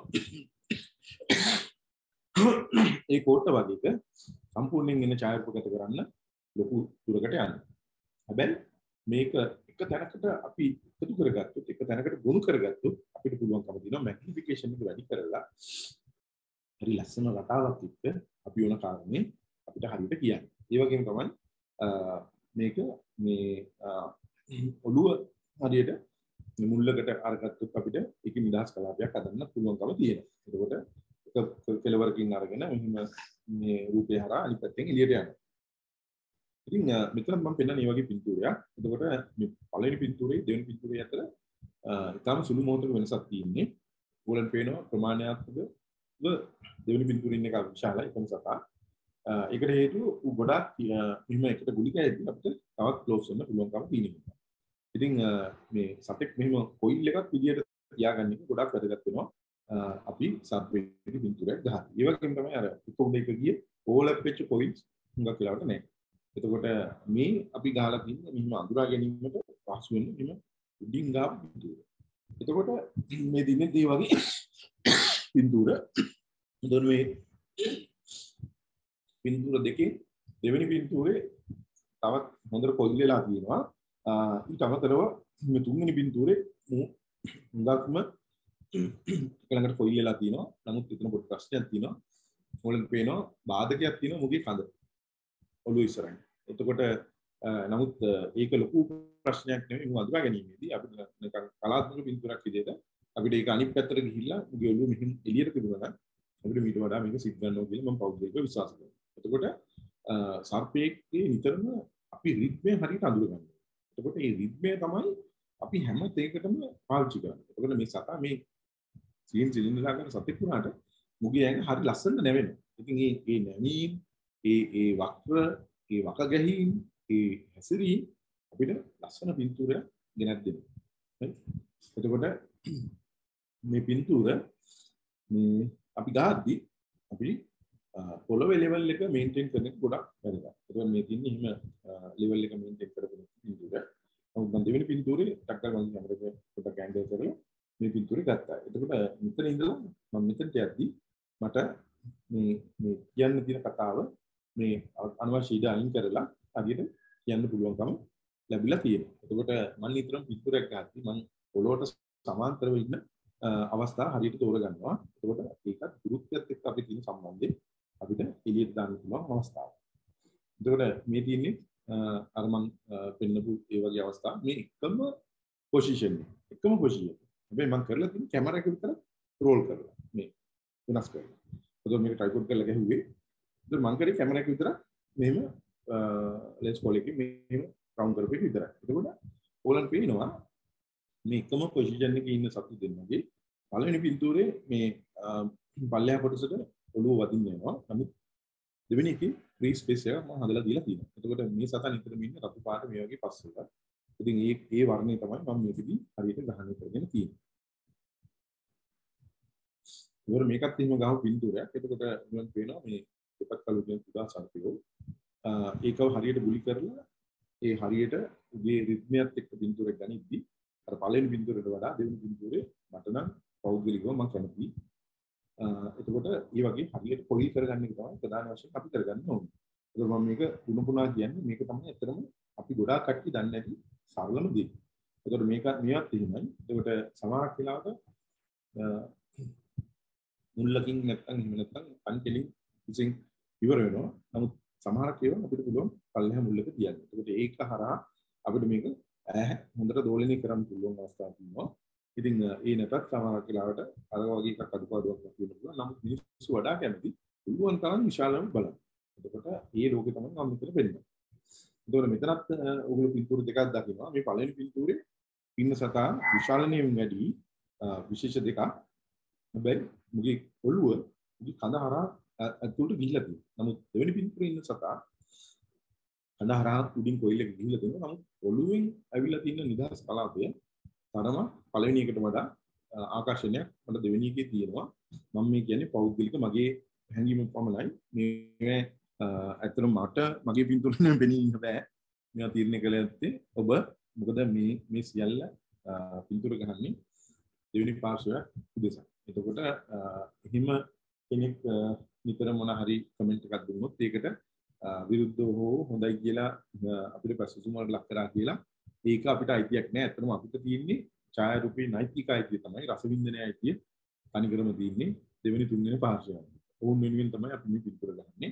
ඉතින් කවුරු මොන දේ කිව්වත් ඉව සාවධාරගෙන ඉන්න එක තමයි සිදු කළ යුත්තේ. මම පෞද්ගලිකව මම Facebook එකට ඒ වගේම අන්තර්ජාල පිටුරයක් මුදා හැවියොත් කවුරු මොන හරිවත් මම ආයේ ඒක දිහා හැරිලවත් බලන්නේ. ඒක කවුරු හරි අරගෙන පාවිච්චි කරලා මොන හරි මුදල් හොයන වැඩක් කරලා මම ඒක වගේ ඒවා පස්සේ හඹායන්නේ නැහැ. මොකද හේතුව අපිට අහුවෙන්නේ අපේ පින්තූර කවුරු හරි කෙනෙක් පාවිච්චි කරනවා ඉතාලම සුළු ප්‍රමාණයක් විතරයි. ඉතින් ඊට අමතරව අපි දන්නේ මේ මොනකට පාවිච්චි කරනවා කියලා. එහෙම දන්නේ නැතුව අපි මිනිසුත් එක්ක අඩදබර කරගන්න යනවා නම් මේ පින්තූර කවදාකවත් නිදහස් කරන්න එපා. මොකද මේ පින්තූර එළියට නිදහස් කරුවා කවුරු හරි කෙනෙක් මේක පාවිච්චි කරනවා. ඉතින් ඒක බලලා අපිට සතුටක් ලබන්න පුළුවන් නම් මේ ඇති පෞද්ගලිකව මම ඒක විශ්වාස කරනවා. එතකොට මේ වැලි කොළඹේ ඒගොල්ලන්ගේ පින්තූර ගහද්දි මට මේ කතිර සලකුණ තමයි මට වැදගත් වෙන්නේ. එතකොට මම මේ ගහපු සතාගේ පින්තූරේ එහෙම හරියට කතිර සලකුණක් නැහැ. මේ බලන්න පේනවද? කුඩු පාදයක් වගේ සලකුණක් නැහැ. එතකොට මට ඕනකම තිබුණා මුගේ දිවන S2 මේ ඔළුව ඒ වගේම තමයි මේකේ තියෙන රිද්ම හරියට අරගෙන මේකේ පින්තූරයක් ගන්න. ඒක ඔයගොල්ලෝ බැලුවොත් පේනවා මේ සතාගේ S2 හරියට මීයට පේනවනේ එකක් තියෙන්නේ. ඒ වගේම තමයි මේ උඩ මුල්ලේ මෙන්න මේ ඔළුව ගාවින් මෙහි ත්‍රිකෝණයක් ක්‍රියේට් කරනවා හිස් අවකාශය. ඒක හරියට සිමෙට්‍රික් එකක්. ඉතින් එතන ඒ තියෙන ත්‍රිකෝණෙත් එක්ක මේ දෙපැත්තේ තියෙන බෝල දෙක තමයි අපේ ඇහැ මේක තුල රඳවලා තියෙන්නේ. එතකොට හරි ලස්සන කොම්පෝස් කරන්න පුළුවන් මේ සත්තු. මොකද අපි ලස්සන රිද්මයක් තියෙන සත්තු. නිකන් මෙහෙම හිටගෙන මේ පොල්ලක් වගේ ඉන්නු නෙවෙයි. ඉතින් ඒකින්ද ඒ රිද්මය අඳුර ගන්න ඕනි. අපි නිතරම සල්පෙක් වගේ හිතන්න ඕනි මේ අවස්ථාවේ. එතකොට මේ දින්නේ අපි පින්තූර ගහද්දී අපි වරද්දන තැන් ඔයගොල්ලෝ පේනවා මේ අන්තිම පින්තූරය ඇරෙන්න ඉතුරු පින්තූර වල අපි නිදහස් කලාපයක් හරි ක්‍රියේට් කරලා නැහැ. ඒ වගේම හරි ලස්සන රිද්මයක් අපි මේකේ අරන්නේ. ඒ වගේම තමයි හුඟක් දෙනෙක් ගහන පින්තූර වල කෝට් එකට අරගෙන මේ අග පේන්න ගහනවා. ඒකෝ මෙහෙම දැක්ක ගමන් අපි දන්නවා මේ වගේ සත්තු මේ වගේ තැන් වලට එන්නේ. එතකොට මේක කරන්න එපා කීයක. මේ පින්තූර කිසි වටිනාකමක් නැහැ. එහෙමනම් ටිකක් අපිට මේක මොන හරි දෙයකට පෙන්න ගන්න ඕන නම් චුට්ටක් දිග පොට්ටක් අරගෙන ඒක හරියට කියන්න පුළුවන්. ඒක මේ දින්නේ එහෙම තිබ්බ එකක්. ඒක ඔයගොල්ලෝට පේනවා මේ කට අරගෙන ඉන්නවා. ඉතින් එහෙම මෙහෙම කට අරින්නේ බය වුණාට පස්සේ. ඒකෝනේ මේ ඇත්තටම මේ සතා අපි ඡායාරූප ගත කරේ මේ සංරක්ෂණ කටයුත්තක් සඳහා. එතකොට එහෙම අල්ලලා රාත්‍රීගත පින්තූරයක් තමයි මේ තියෙන්නේ. මේ ඔබ දකින්න. ඒකෝ මම මෙතන මේක පාවිච්චි කරන්නේ මේ ඩෙඩ් එන්ඩ් එක අපි ක්‍රියේට් කරපු ගමන් මේ සත්තු කවදාකවත් මෙහෙම ඉන්නේ නැහැ. එතකොට ඒගොල්ලෝ ඉන්නේ දිග කෝඩු වල. ඉතින් ඒක ඒ ස්වභාවිකත්වය අපි අපේ පින්තූර වල පාලනය කරන එක ගොඩක් වැදගත්. මේ තියෙන්නේ ඒ වගේම තමයි මේ සත්තු බය වෙච්ච ගමන් ඔළුව එහෙම පල්ලයට අකුලනවා. ඒක අපිට පුළුවන් ටිකක් වෙලා ඉඳලා මේ සතත් එක්ක ඌ මෙහෙම හිස ඉහළට ඔසවද්දී පින්තූරයක් ගන්න. ඒක මෙහෙම ඔළුව පාත් කරගෙන ඉන්නවට වඩා මෙහෙම හිස ඉහළට එසවුවාම ඒකේ ලස්සන රටාවක් වෙනවා. හරි ගැඹීරත්වයක් තියෙනවා. ඉතින් අර මෙහෙම ඔළුව පාත් කරගෙන ඉන්න එකට වඩා අපි අපි නිතරම මෙහෙම හිස ඉහළට ඔසවන පින්තූරයක් ගන්න තමයි වැදගත් වෙන්නේ. ඒකට මේ තියෙන හුණේගේ පින්තූර මම මේකෙදි පෙන්වන්න යන්නේ සමහරක් වෙලාවට අපි මේ සතේ සංගවිලා ඉන්න එකක් වගේ එකක් චාරුපගත කරොත් අපිට මේ සුදු පාට බෑග්ග්‍රවුන්ඩ් එකත් එක්ක ටක් කාලේ එකෙන් තමයි යන්නේ. මේ සතාව ඉච්චර ඉක්මනට පේන්නේ. ඒ වගේම තමයි මේගොල්ලන් විවිධ වර්ණයන් විවිධ මේ වර්ණ පරාස සුබසෙන් වෙනස් කරගන්නවා. එතකොට අපි නිතරම බලන්න ඕනේ අපි මේ පෙන්න පින්තූරේ අපි සතාව පෙන්නනවද එහෙනම් සතාව මේක හංගනවා. ඒක අපිට ඕන විදිහට අපිට රුචි විදිහට අපිට කරන්න පුළුවන්.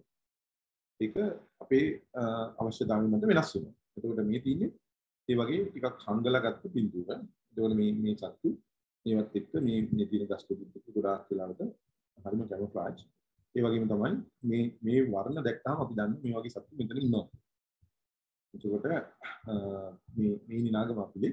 එතකොට මෙයා පල්ලෙන් ඉඳලා මෙහෙම එල්ලිලා තියෙන්නේ. එතකොට හොඳ ගුරුත්වාකර්ෂණයත් එක්ක මේකේ හොඳ ෂේප් එකක් තියෙනවා. එතකොට මේ ෂේප් එක තමයි මම මෙතන පාවිච්චි කරලා තියෙන්නේ. නමුත් මෙතන මම මේ මුගේ ඔළුව ඉස්සරහින් අඩු දුරක් තිබුණාට ඒක කිසිසේත්ම ප්‍රශ්නයක් මට නැහැ. මොකද මේක හරි මැදින් මෙහෙම ඇවිල්ලා මෙහෙම කොයිල් එකක් ඇවිල්ලා ඊට පස්සේ මෙහෙම ඇවිල්ලා හරි රිද්මයක් මේකේ තියෙනවා. ඒකෝට එහෙම නැත්තම් මෙහෙම මු කෙලින් කොල්ලක් වගේ යන මේ රිද්මය අපිට හම්බ වෙන්නේ නැහැ. ඒකෝට මු මෙහෙම දිග ඇරියා නම් අපිට ගොඩාක් පස්සට ගිහලා තමයි මේ පින්තූර ගහන්න පුළුවන්කම තියෙන්නේ. ඒකෝට මේ වගේ හැඩතල පාවිච්චි කරන එක තමයි වැඩිපුරම අපිට ලැබෙන්නේ. මේ තින්නේ ඒ වගේ ගත්ත පින්තූර. ඒතකොට මෙතන තින්නේ මේ සත්තු කට වහගෙන ඉන්නේ මෙතන කට ඇතුලේ ඉන්නේ. එතකොට එහෙම මොන හරි ක්‍රියාකාරකමක් අපිට දුරු කරන්න පුළුවන් නම් ඒකත් වඩා වැදගත්. ඒක මේකත් අඳුරා ගැනීම සඳහා පාවිච්චි කරන පින්තූර වර්ණවත් සතේ. ඒතකොට උඩින් ගත්ත පින්තූර. නමුත් මේක කිසිම කලාත්මක මේකක් නැහැ. නමුත් සතා මොකද කියන අඳුර ගන්න තමයි මේ වගේ එකක් පාවිච්චි කරන්න පුළුවන්කම තියෙනවා. එතකොට මේ වගේ පින්තූරයකදී අපිට මේ සත්තුන්ගේ ක්‍රියාකාරකම් ගොඩක් හොඳට පෙන්වන්න පුළුවන්. නමුත් මේ පින්තූරේ තියෙන ප්‍රශ්නේ තමයි මේක කට අරගෙන ඉන්නවා. ඒ අරගත්තු කටෙන් පිටිපස්සේ උදි කඳ පේනවා. එතකොට මේ පින්තූරේ ඒ ලක්ෂණය මේ පින්තූරේට අවලස්සනක් තියෙනවා. එතකොට අපිට ඒක මම ඉස්සරහ කරන්න නැතුව දහපු පින්තූරයක්. නැවතත් මම අර කලින් පින්තූරයට ඇවිල්ලා තියෙනවා. ඒකම මේ වම් අත පැත්තේ තියෙන පින්තූරේ උගා කොයිල් වෙලා එimhe හරි ලස්සන නගරයක් එක්ක අපිට මේක තියෙනවා. ඒ වගේම තමයි මේ ඉන්නේ කුඩ කටුව. උන් නිතරම ඉන්නේ මේ අංශක 45කට ඔළුව තියාගෙන. හැබැයි මේ වගේ සතෙක් මෙහෙම උඩින් පින්තූරයක් ගහන්නේ මෙලොවියක් වැඩක්. මොකද උගේ හරි රිද්මේ හරි කැරක්ටර්ස් අපිට පේන්නේ. ඉතින් එහෙමනම් මේ වගේ කුණ කටුවක් වගේ එකක් නිතරම අපි පින්තූර ගහන්නේ මම අර කලින් කිව්වා පත්තිහාන පින්තූර ගහන විදිහට පින්තූර ගහන අඩුයි. හැබැයි ඒ කෝණයෙන් තමයි මේ සතා පින්තූර ගහන්නේ. එතකොට එහෙම නොගහුවනම් මුගේ අපිට ත්‍රිමාණ ගතිය අපිට ඇතුළත් කරන්න බෑ. නිකන් ෆ්ලැට් පින්තූරයක් තමයි අපිට පාවිච්චි කරන්න පුළුවන්කම තියෙන්නේ. හැබැයි අපිට පුළුවන්කම තියෙනවා ආලෝකය විවිධ විදිහට හසු වෙලා මේවා මීට වඩා හැදගලා දේවල් එකතු කරන්න. එතකොට මේ පින්තූර ගහද්දී මේගොල්ලෝ හුඟක් වෙලාවට මේ පහර දෙන්නේ මේ ඉහළට එසවෙන්නේ. එහෙනම් ඉහළට එසවෙද්දී අපි නිතරම බලන්න ඕනේ පොළොවට සමාන්තරව මේ පින්තූර ගන්න. ඒකට මේ පළවෙනි පින්තූරේ පොළොවට සමාන්තර නැහැ. ඒක මෙහෙම තියෙන්නේ. ඒක කන්දක් වගේ එකක මුන් මේ විදිහට ගියොත් ගුරුත්වයට පටහැන්නේ. එහෙම නන්ද මෙතන මේකත් තියෙන මුන් එහෙම ඉන්නවා. ඒක බෑ. එහෙමනම් ඌ හරියට පොළොවේ මේ විදිහට ඉන්නවා නම් අපි නයිට් දකින්න නිතරම මේ විදිහ.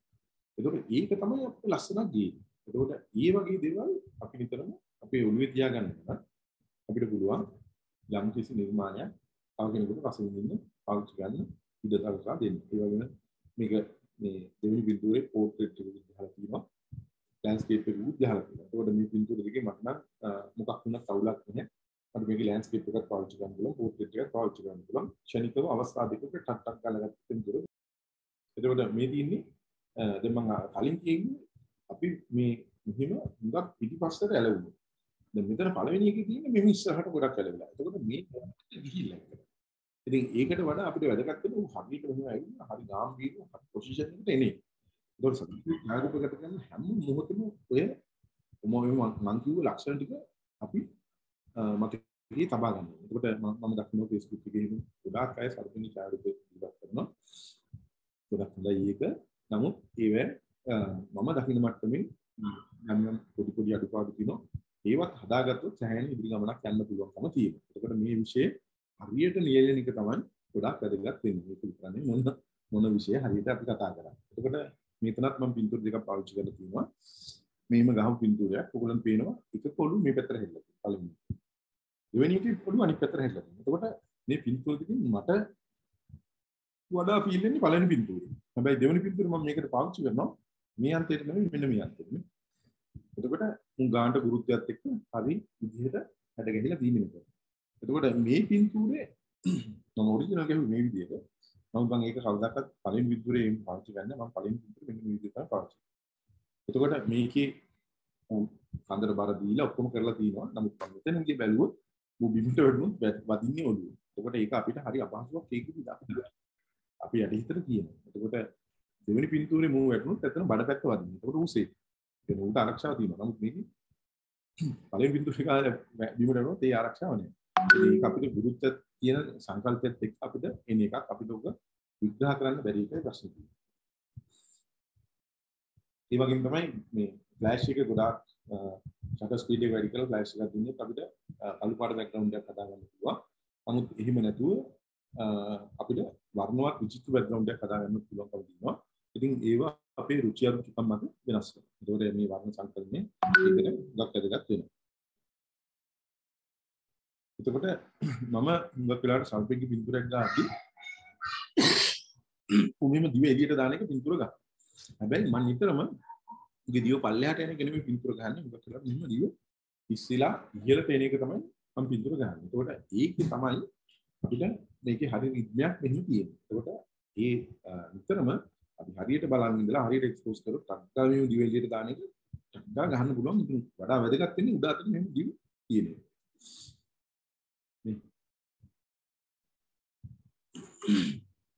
මේකෙත් පල්ලෙහාට තියෙන්නේ. නමුත් මේ සතාගේ දිව්‍ය වර්ණයත් එක්ක ඒක ටිකක් වෙනසක් වෙලා තියෙනවා. ඉතින් ඒක මේ මම පාවිච්චි කරන මේ දිව්‍ය වර්ණය අඳුරා ගැනීමේ සලකුණක් විදිහට තියෙන හින්දා ඉතින් මේකෙන් මම කතා කරන්නේ වෙන කතාවක්. එතකොට සර්පෙක් විතරම පින්තූර ගහද්දි මම කිව්වා පොළවෙන් ඉහළට එන එක තමයි ගොඩක් වැදගත් වෙන්නේ කියලා. අපිට ඒක හරියට මෙහෙම බලාගෙන ඉන්න උන් ඉස්සෙනවත් එක ඡායාරූපගත කරන්න පුළුවන්. මෙහෙම පොළොව මත ඉන්න එක පිටර වැඩක් නෑ. ඉතින් මේ පොළොවෙන් මෙහෙම ඉස්සලා අපිට මෙහෙම පහර දෙනවා වගේ ක්‍රියාකාරකම් තියෙනවා නම් ඒව තමයි ගොඩාක් වැදගත් වෙන්නේ. එතකොට දිව එළියට දාලා මෙහෙම හරිම වේගයෙන් පහර දෙනවා. ඒ වගේ දේවල් අපිට ක්‍රියේට් කරන්න පුළුවන්. මේක නම් මැක්‍රෝ ලෙන්ස් එකකින් නෙවෙයි මම ගහුවේ. මේක ඇත්තටම ගහුවේ 300 2.8 ලෙන්ස් එකට 2x එකක් ෆ්‍රී කරලා. එතකොට පුංචි ෆ්‍රී ෆ්ලෑෂ් එකක් ගහලා තියෙනවා. දෙකක් ගහලා තියෙනවා. එතකොට මේ වගේ ඒවා මම හුඟක් වෙලාවට මේ මැක්‍රෝ ලෙන්ස් එකක් පාවිච්චි කරලා පින්තූර ගහන්නේ. ඒක සෙන්ටිමීටර් 10කට වඩා වැඩි කිසිම වස්තුවක් මම මැක්‍රෝ ලෙන්ස් එකකින් ගහන්නේ. මම මේ විදිහට පාවිච්චි කරන්නේ 300 2.8 එකට 2x එක හරි 1.4 එක හරි වගේ ලෙන්ස් එක. ඒකෙන් තමයි මේ නිකන් ඉන්නවට වඩා මේ සති කට අරිනවා පහර දීම් කරනවා දිව එළියට දානවා. ඒ වගේ පින්තූර ගන්න උත්සාහ ගන්න එක තමයි අපිට මේකට මේ යම් දෙයක් තව ඉස්සරහට ඉදිරි කරන්න පුළුවන්කම තියෙන්නේ. ඒ වගේ තමයි මේ මෙහෙම කට අරිද්දි ගොඩාක් මෙහෙම පළල කට අරිනවා. සමහර කොටසක් ඉන්නවා මේ පොළොවට ජීවත් වෙන උන්ට කට අරින්න බෑ. මේ ආපිල් වගේ සමහර කෙනෙක් පහර දීම් සිද්ධ කරා. මෙහෙම කම්මැලි කමට ඈනුම් යවන්නේ. අපිට හරියට බලන් ඉඳලා මේ වගේ පින්තූරයක් ගහන්න පුළුවන්. ඒකෝට මේ තින්නේ එහෙම ගත්ත පින්තූරයක්. ඒකෝට පළවෙනි පින්තූරේ වඩා මම දෙවෙනි පින්තූරේට ගොඩක් කැමතියි. මොකද ඒකේ හරියට හැපි වෙනවා.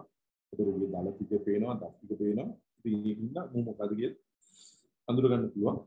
ඒ වගේම තමයි මේ කලින් ඉස්සරහට ඇවිල්ලා මගේ මේ පාට ඇනුමක් කරන එක තමයි මේ තියෙන්නේ. අපරන්නේ ඉඳගන්නේ ඌට කම්මැලි කියලා ඇනුමක් කරන එක තමයි මේ තියෙන්නේ. එතකොට මම ඕගොල්ලන්ට කිව්වා අර මෙන්න මේ කටකල් වගේ පින්තූරේ කට ඇතුලෙන් ඇඟ පේනවා. මේ තින්නේ ඒ ඇඟ පේන පින්තූරේ. නමුත් අර අනිත් පින්තූරේ ඔයගොල්ලන්ට දෙවෙනි පින්තූරේ තියෙනවා. ඒකේ කට ඇතුලෙන් ඇඟ පේන්නේ නැහැ. එතකොට අපි පින්තූර ගනිද්දී නිතරම ඕ වගේ දේවල් අපි ඔළුවේ තියෙනවා නම් අපිට ලස්සන පින්තූරයක් තව කෙනෙකුට ලස්සන දෙන්න පුළුවන් පින්තූරයක් දෙන්න පුළුවන්. එතකොට මේ ලස්සන කියන එක ඇත්තටම වෙනස් වෙනවා. කොහොම නමුත් මම කැමති දෙවෙනි පින්තූරෙට මම ඒක තමයි ඔබ වෙනුවෙන් විතර පාවිච්චි කරන්නේ. එතකොට මම හුඟක් වෙලාවට පළවෙනි පින්තූර වගේ එකක් මම රිජෙක්ට් කරනවා මගේ පින්තූර වලට. ඒක හේතු දෙකක් තියෙනවා. අර ඉතින් අස්සින් කතාවක් සම්බන්ධ වෙනවා. ඊට පස්සේ කළු පාට ලොකු පැල්ලමක් එහා පැත්තෙන් හයිලයිට් වෙලා තියෙනවා. ඉතින් ඒකත් මම මෙච්චර කැමැත්තක් නැහැ. ඉතින් නමුත් දෙවෙනි පින්තූරේ ඒවා කිසි ප්‍රශ්නයක් නැහැ. මේවා මේ ෆොටෝෂොප් මුද්‍රකාංග පාවිච්චි කරලා හිම මේ අතු ඉතියයින් කියලා හිම මොනවාක් කරපු පින්තූර නිකම්ම හරියට ගහව පින්තූර මේක ගහලා තියෙන්නේ 300 f4 lens එක. ඒ වගේම තමයි මේවා depth එකත් අපිට ඕන විදිහට වෙනස් කරගන්න පුළුවන්. ඒකට මේ shallow depth එකක් පළවෙනි එකේ තියෙනවා. සාමාන්‍ය depth එකක් දෙවෙනි එකේ තියෙනවා. ඒකට ඒක අපේ රුචි අරුචිකම් මත වෙනස් කරගන්න පුළුවන්. මේකත් එහෙමයි. ඒකට අපිට කැමති depth එකක් අපිට දෙන්න පුළුවන්. ඒක ප්‍රශ්නයක් නෑ. හැබැයි හරියට expose කරගන්න එක තමයි වඩා වැදගත්. ඒකට මේ වගේ ඒවා අපි මේ ඔළුව ඉස්ස ෆිලිං කරලා තියෙන අවස්ථාවක විතර ගන්න තමයි ගොඩක් වැදගත් වෙන්නේ. ඒකට මේ වගේ ඒවා සාමාන්‍යයෙන් report shots ඉතින් මේවා ඕනම පොඩි කෙනෙකුට කැමරා ගත්තම ගන්න පුළුවන් වෙනවා. ඉතින් මේ වගේ දේවල් අපිට අඳුර ගැනීමේ පහසුවට පාවිච්චි කරන්න පුළුවන් වුණාට මේකෙන් කලාත්මක දෙයක් කරගන්නේ යවන්නේ. ඒත් මේවත් ඒ වගේ අඳුර ගැනීම සඳහා පාවිච්චි කරන පින්තූර. එතකොට මේ වගේ පින්තූර අපි විවිධ ආලෝක එල්ලයන් විවිධ පාවිච්චි කරලා අරන් තියෙන්නේ. එතකොට විමාන ගතිය වැඩි වෙන්නේ අඳුර සහ ආලෝකේ මේකදී පාවිච්චි කරලා දෙනවා. එතකොට අර සමහරක් highlight වෙච්ච තැන් තියෙන පින්තූර පොඩ්ඩක් අපි ඉන්ටර්නෙට් වෙනස් කරලා ලයිට් වෙනස් කරලා ඇන්ගල් වෙනස් කරලා අපිට වෙනස් කරගන්න පුළුවන් කියලා තියෙනවා. ඉතින් ඒක හරියට කල්පනා කරොත් සමහරක් මීට වඩා හොඳ පින්තූර ගන්න පුළුවන් මේකෙත් තියෙන පින්තූර නෙවෙයි. මේ උදාහරණ පින්තූර ගත්තා. ඒ වගේම තමයි මෙතන මේ කැමිලියන් එකේ ඉන්නේ දෙවෙනි පින්තූරේ උගේ ඇහැ හරියට අපි හරහාට එල්ල වෙලා තියෙනවා. එතකොට මේ පින්තූර දෙකම අපිට අධ්‍යාපනික දෙයක් සඳහා පාවිච්චි කරන්න පුළුවන්. හැබැයි මේක මේ කැලින් අල්ලගත්ත පින්තූරයක්. මේ ඇත්තම දත පින්තූරයක් නෙවෙයි මේ සෙටප් එකක්. ඒතකොට මේක මගේ විද්‍යාත්මක වැඩකට මම ගත්ත පින්තූරයක්. එතකොට මේක අපිට යම් වෙනස් සංසිද්ධියක් ගැන කතා කරන්න පුළුවන් දෙයක් මේ අවස්ථාවට ගත්ත පින්තූරයක්. එතකොට මෙතනත් මම අරන් තින්නේ 300 2.8 එකට 1.4 කන්වර්ට් එක හරි කරලා මෙතන ඔයගලන්ට පේනවා මම මෙතන කරලා තින්නේ 5.4 එකකින් මම ඇන්ගල් එක වෙනස් කරලා තියෙන එක විතරයි. ඒකට එහෙම වෙනස් කරපු සැනි මට මේකේ ෆීලිං එක වෙනස් කරන්න පුළුවන්කම තියෙනවා. ඒකට මේ පින්තූරේ පළවෙනි පින්තූරේට වඩා මම දෙවෙනි පින්තූරේට පර්සනලි කැමතියි. ඉතින් එහෙම අපිට පුළුවන්කම තියෙනවා ලෙන්ස් එක පොඩ්ඩක් ඊට පස්සේ හරලා අපි හරි ඇන්ගල් එක හරියට හදාගන්න. එතන මේ වගේවත් මේ සරලව ගත්ත පින්තූර මේවා report shots. මේවත් එහෙම තමයි. ඒතකොට දිව එළියට දාන එක තමයි මේකේ මම මෙතන පෙන්නලා තින්නේ. ඒ කියන්නේ ඇහි රතු එකයි දෘෂ්ටිය තියෙන වර්ණයයි මම ඇලිසතික් කියන්නේ පාවිච්චි කරලා තියෙන එකට මම පාවිච්චි කරන්නේ මේක. ඒ වගේම තමයි මේ ඇහැටුල්ල වගේ සත්තු හරිම ඇග්‍රෙසිව් හරියටම කට අරගෙන ඉන්නවා. හරිම ලස්සනයි. ඒකට වටවන වෙලා දුන්නා. මුගේ මේ ඇස් මට්ටමේ තියෙන දල දෙක හරියට පේන්න පින්තූරයක් ගන්න සිමෙට්‍රික් පින්තූරයක්. මම මේක හරියටම සෑහෙන මහන්සිලා හරියටම try කරලා මේ පින්තූරය ගහගෙන මේක පොඩ්ඩක්වත් පොත් කරපු පින්තූරයක් නෙවෙයි. එතකොට මේ ඔරිජිනල් පින්තූරේ ඉතින් මේක හරියට සිමෙට්‍රික් මම ගතිය හරියටම මැනේජ් කරලා දුන්නා. එකම දේ කට ඇතුලේ මම මේක තනි ෆ්ලෑෂ් එකක් පාවිච්චි කරේ. ඒක කට ඇතුලේ ආලෝකමත් වෙලා නේ. නමුත් ඒක මට මගේ කතාවට මට ලොකු බාධාවක් නෙවෙයි. නමුත් මගේ කතාව කියන්නේ මට මේ පින්තූර ප්‍රමාණවත්. මේ දිනේ හම්බෙච්ච එක 9 සටන. එතකොට මේක මම ඡායාරූපගත කරද්දී මෙතන මම දැක්කේ අතන මුගටි තුන් දෙනයි. නමුත් මගේ මිත්‍රයෙකුට තව මුගටි දෙන්නෙක් හිටියා හරි කෙනෙක් හිටියා හරි. එතකොට මේ පවුලක් තමයි මේ ආට පහර දෙන්න ආවේ.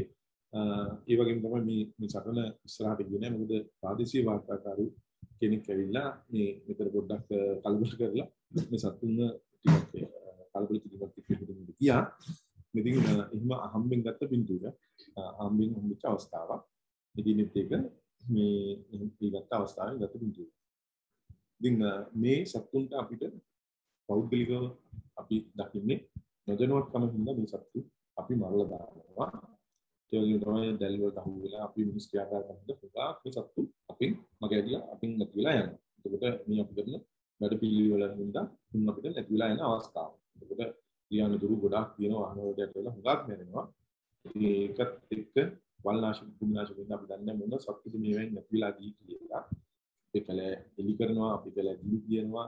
ඉතින් මේවා සංවර්ධනය කියලා අපි අර්ථ දක්වනවා. ඇත්තටම සංවර්ධනය සහ සංරක්ෂණය කියන්නේ දෙකක් නෙවෙයි එකක්.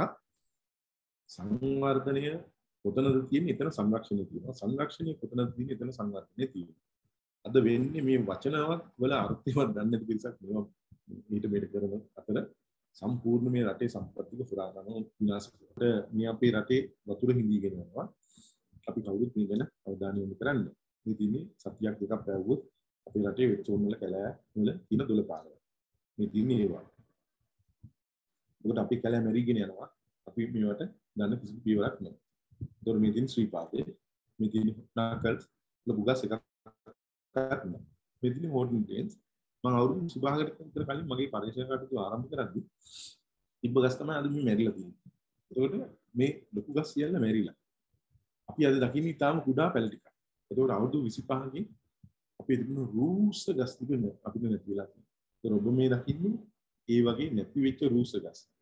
ඒතකොට මේ ගස් එක්ක බලද්දී අර පල්ලෙහාන් තියෙන ගස් පඳුරු වෙනවා. ඒතකොට මේවා තමයි අපි කැලෑවල අපි දැක්කේ. අද මේවා නෙවෙයි. ඒතකොට මේ තින්නේ මේ ගස් වල අවශේෂ. මේ තින්නේ යාල මේ ගඟ දෙපැත්තේ විශාල ගස් ටික මැරිලා තියෙනවා. එතකොට මේ තියෙන්නේ පල්ලෙහා තියෙන පඳුරු ගස් ටික. එතකොට මේ ගස් අද මේ වෙනකොට මැරිලා යනවා. අපි දන්නේ හේතුව අපිට ලොකු ගස් නැහැ. තාම පුංචි ගස් ටිකක් තියෙනවා. එතකොට මේ තියෙන්නේ කන්සල වතුර පාරවල් වල වතුර අඩු වෙලා විදේශිකයන් සෑහෙන ප්‍රමාණයක් සංචාරකයන් සෑහෙන ප්‍රමාණයක් කරනවා. අවිධිමත් විදියට කුණු කසල මධ්‍යසාර භාවිතා කරනවා. එතකොට මේවා ඒ වගේ තැන් වලට දැම්මම මේ ආවිනික ගල්පර මැඩියන් වගේ සත්තු මේවෙන් සදාහටම සමුගන්නවා. ඉතින් මේ වගේ ඒවා එක නිවාඩුවකට පස්සේ මේ සත්තුන්ට සෑහෙන අමාරු කාලයක් යනවා. ඊට පස්සේ සතියක් දෙකක් යනකොට ආයෙත් පොඩ්ඩක් එස්ටැබ්ලිෂ් වෙනවා. ආයෙ දිග නිවාඩුවකට ආයෙත් යනවා. ටික ටික මේ තත්ත්වෙ එන්නෙන්නම වැඩි වෙගෙන ඇවිල්ලා අදට මේ සත්තු අපිට දකින්න බැරි කමටම උදා වෙලා තියෙනවා. එක්කම හරියට ප්ලෑන් කරන්න නැති සංවර්ධන කටයුතු මේ මධ්‍ය කඳුකරේ විශාල වශයෙන් සිද්ධ කරනවා. මේ ඉතාම සුවිශේෂී, ඉතාම වැදගත්, ඉතාම සංවේදී කලාප තුල. එතකොට මේ සංවේදී කලාප තුල වැඩ කරන මේ වගේ මිනිස්සු සංවේදී නැහැ. මේ යන්ත්‍රයක් තරම්වත් මේ මිනිස්සු සංවේදී නැහැ. ඉතින් අපේ ආකල්ප අපේ දේවල් අද අපිට එහෙමම බල් බිහි වෙලා නැති වෙලා තියෙනවා. ඒකම මෙහෙම පොඩ්ඩක් කරලා දුන්නාම ඉතින් එහාට නායයන් පටන් ගන්නවා. ඉතින් අපි මේවා දකිනවා. මේ තින්නේ රිවර්ස්ටන් මම අර අලුතෙන් සත්තු කීපයක් පබ්ලිෂ් කරපු තැන මේ අවුරුදු දෙක තුනකට කලින් ගත්ත පින්තූර දැන් නම් මේක තවත් වැඩි වෙලා තියෙන මේ විනාශ කරපු තැන මේ තියෙන කණු මුදුන. ඉතින් ඒවා සම්පූර්ණයෙන් විනාශ කරලා දානවා. ඒකෝට මේ අපි සංරක්ෂණ ක්‍රියාවලිය සඳහා අපි තීන්දුව අරගන්න අපි කමිටුවක්. ඒකෝට මේ ග්ලෝබල් රෙඩ් ලිස්ට් වර්ක්ෂොප් එකේදී මේ ගත්ත පින්තූර. ඉතින් මේවා මේ ගන්න හැම දත්තයක්ම සංරක්ෂණ කටයුතු සඳහා අපි දායක ඒ ලබලා දෙනවා. එතකොට මේ මම පෞද්ගලික විශ්වාස කරන මේ අපේ අධ්‍යාපනය තමයි මේ හැම දෙයකම විනාශ කරලා තියෙන්නේ. එතකොට අපි ශිල්ප නොදැන සතර විතරක් හරියට උගන්වන්නේ නැතුව මේ අපේ ළමයින් වල්මත් කරලා තියෙන්නේ විභාග විදියට ගිලපු පොත් ටික අමාරුන එක තමයි කරන්නේ. ඊට පස්සේ අපි හැමෝම බොහොම සතුටින් හිතන් ඉන්නවා මේ අපේ දරුවෝ අදාළ තැනට ගියා කියලා. ඇත්තටම එහෙම යන දරුවෝ කොයිම වෙලාවකවත් මේ රට වෙනුවෙන් වැඩක් කරන අවස්ථාව හරිම අඩුයි. මේක තමයි ඇත්තම තත්ත්වය. ඉතින් අපි මේ ශිල්ප උගන්වන්නේ නැති එක තමයි මෙතන තියෙන ප්‍රධානම ප්‍රශ්නේ. ඒකම බෙහෙවින්ම ස්තුතිවන්ත වෙනවා මේ අවස්ථාව මට ලබා දීම සම්බන්ධයෙන් ISL මේ සංගමයේ මගේ සහෝදර මේ සහෝදරයන් පිරිසට එකම බොහොම සතුටුයි ඔබ සැම සමග මේ කෙටි කතා බහ කරන්න ලැබීම සම්බන්ධයෙන්. එකම ඉදිරියේදී කරන සියලුම කටයුතු සර්ව ප්‍රකාරයෙන්ම සාර්ථක වෙන්න කියලා මම ප්‍රාර්ථනා කරනවා. ඒ වගේම තමයි අපිට මේ රට වෙනස් කරන්න පුළුවන්කම තියෙනවා. ඇත්තටම අපි තමයි ඒකේ නියම වෙන්නේ. එතකොට අපිට පුළුවන් නම් මේ පොඩ්ඩක් වෙනස් විදිහට හිතලා මේ තීරණ වෙනස් කරන්න අපිට පුළුවන් ඇත්තටම තව කෙනෙක් වෙනුවෙන් පොඩි දෙයකින් ලොකු වැඩක් අහන්න පුළුවන්.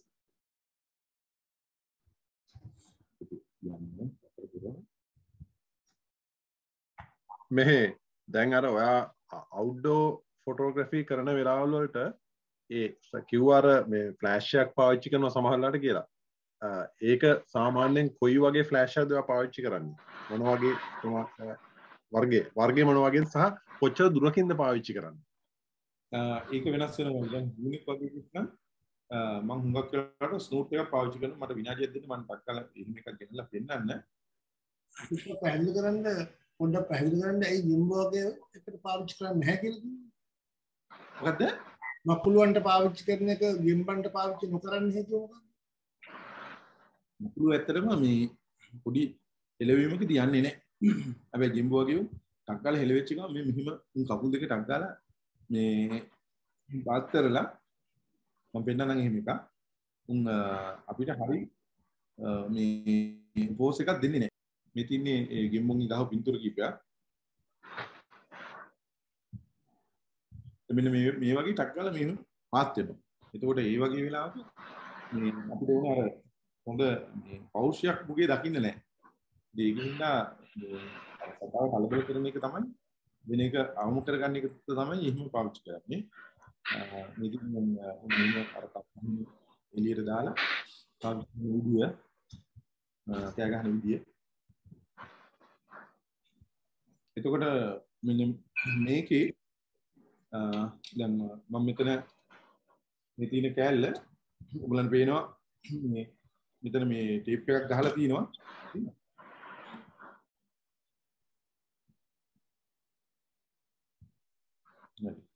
මේ මෙතන ටේප් එකක් ගහලා තියෙනවා. ඒ ටේප් එකකින් ඇත්තටම චූටි මේ හිලකින් තමයි මෙතනින් ආලෝකය ලබා දෙන්නේ. එතකොට මෙතනට මේ ගහපු එක ඇත්තටම මේ දෙන්නම් ගැලවිලා.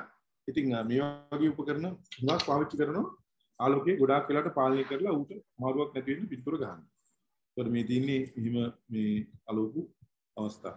මේක නම් එතනින් පාට ගිහිල්ලා ඒකට මේ පැත්තෙන් ආලෝල පුංචි සිදුරකින් තමයි ආලෝකය ලබා දෙන්නේ. හරිම විදියට අපි හරියට මිනිහෙකුට උගන්වනවා නම් මේ හැම දෙයක්ම තනි පින්තූරෙන් ගහගන්න පුළුවන් මට්ටමට උගන්වන්න පුළුවන් නම් ඉතාම වැදගත්. මේ බෙන්සිමේට් කියලා කෙනෙක් ඉන්නවා පොඩ්ඩක් සර්ච් කරලා බලන්න. ඇත්තටම එකම පින්තූරේ ලෝකේ තියෙන අපචර්ස් දෙකක ගහ පින්තූරේ. ඒතකොට අපචර්ස් දෙකක් ක්‍රියේට් කරන තරම් ඒවැ තාක්ෂණික මට්ටම ඉහළටම හිතලා තියෙනවා. ඒතකොට ඒවට වෙනත් ගැජට් පාවිච්චි කරනවා, ඒ වගේ දේවල් හුඟක් පාවිච්චි කරනවා. ඉතින් මේ විෂය ඇත්තටම තාක්ෂණයයි දැනුමයි එක්ක යන විෂයක්. එතකොට මෙතන ප්‍රශ්නේ තියෙන්නේ අපි තාක්ෂණය දන්නේ නැහැ, අපි අතට දැනුම තියෙන්නේ නැහැ. ඉතින් ඒකෙන් අපි වල්බිහි වෙලා තියෙන්නේ. ඉතින් එක පිරිසක් මේ ආර්ට් ෆොටෝග්‍රැෆි කියලා මේවා එක පැත්තකට තල්ලු කරගෙන යනවා. මෙඩල් මං හිතන්නේ විල් බැරෝ එකක දාන්න තරම් මෙඩල් අවුරුද්දකට ගන්න. හැබැයි මං පෞද්ගලිකව විශ්වාස කරනවා පින්තූරයක් දීලා මේ කැමරා එකක් අතර දීලා මැනුවල් එක්ස්පෝෂර් එකක් 8 පළලකින් හරි 10 පළලකින් හරි අරගෙන ඇවරේජ් කරලා පින්තූරයක් ගහන්න කිව්වොත් කිසි කලක ගහගන්න බෑ කියලා මම පෞද්ගලිකව විශ්වාස කරනවා. ඉතින් අපි මේ කරන්නේ කවුරු හරි මුදල් තියෙන කෙනෙක් මේ කැමරා එකක් අරගෙන ඒක හොලවලා මොන හරි දෙයක් ගහගෙන පින්තූර 4-5ක් විතර ෆොටෝෂොප් මල්ලියට දීලා මල්ලිගෙන් නිර්මාණය කරගන්න එක තමයි මම දකින්නේ. ඉතින් ඒ හින්දා ඒක මේ කලාවේ ප්‍රගමනය නෙවෙයි. ඉතින් අපි වෙනස් විය යුත්තේ ඇත්තටම අපි දරුවන්ට උගන්වන්න ඕනේ ශිල්ප දක්වන්න. ඒතකොට ශිල්ප දක්වන්න පුළුවන් කෙනෙක් නිර්මාණය කරොත් අපිට මේ ප්‍රශ්න නෑ. ඒකෝට දැන් හිතන්න ලංකාවේ ඡායාරූප ශිල්පීන්ට අපේ ලොකු ආයතනවල වැඩ එන්නේ නෑ. ඒතකොට අපි හරි තරහෙන් කියනවා මම දැකලා දිනවා සමහරු ඉන්දියන් කට්ටිය ඇවිල්ලා මෙහි වැඩ කරන. ඉතින් මේක තමයි ඇත්තම දත්. ඉතින් ඒක අපේ වැරද්ද මිසක් මේ මිනිස්සුගේ වැරද්ද නෙමෙයි. අපි අදක්ෂකම මේ මිනිස්සුගේ දක්ෂතාවය. ඒතකොට අපි හරියට ශිල්ප දක්වන්න පුළුවන් නම් ඕනම පිට්ටනියක අපිට ඕන තරම් වැඩ තියෙනවා. ඒකෝට අද වෙලා තියෙන ශිල්ප දන්නේ නැති පිරිසක් මේ 4 විතරක් හරියට එකක් නොදැන මේ කැමරා හොලවල මේ විකාර රූප ඡායාරූප වවනවා. ඉතින් ඒක මම නම් දකින්න ඉතාම හානිදායක වැඩක්. එතකොට මේ පින්තූර වල ත්‍රිමාන ගතිය තියෙන්න ඕනි. එක එක රූපවල තියෙන අනුපාතයන් තියෙන්න ඕනි. ඒකත් එක්ක පර්ස්පෙක්ටිව් තියෙන්න ඕනි. ඉතින් පරිමාණය ඒකත් එක්ක තියෙන්න ඕනි. ඔළුවේ වහලා ඉන්න කුරුල්ලා ගොඩක් පුංචි රමුටන් ගෙඩිය ඌ වගේ 3ක් විතර ලොකු. ඉතින් ඕ වගේ පින්තූර තමයි අද අපි දකින්නේ. ඉතින් මේ අර විකාර රූප මවන එකට තමයි මේ කලාව කියලා වැරදියට අර්ථකථන ගන්න කලාව මේක නෙවෙයි. ඉතින් මේක කරන තාක්කල් අපේ ඉස්සරහට කලාවට යම් ප්‍රගමනයක් ඇති වෙන එකක් නෑ.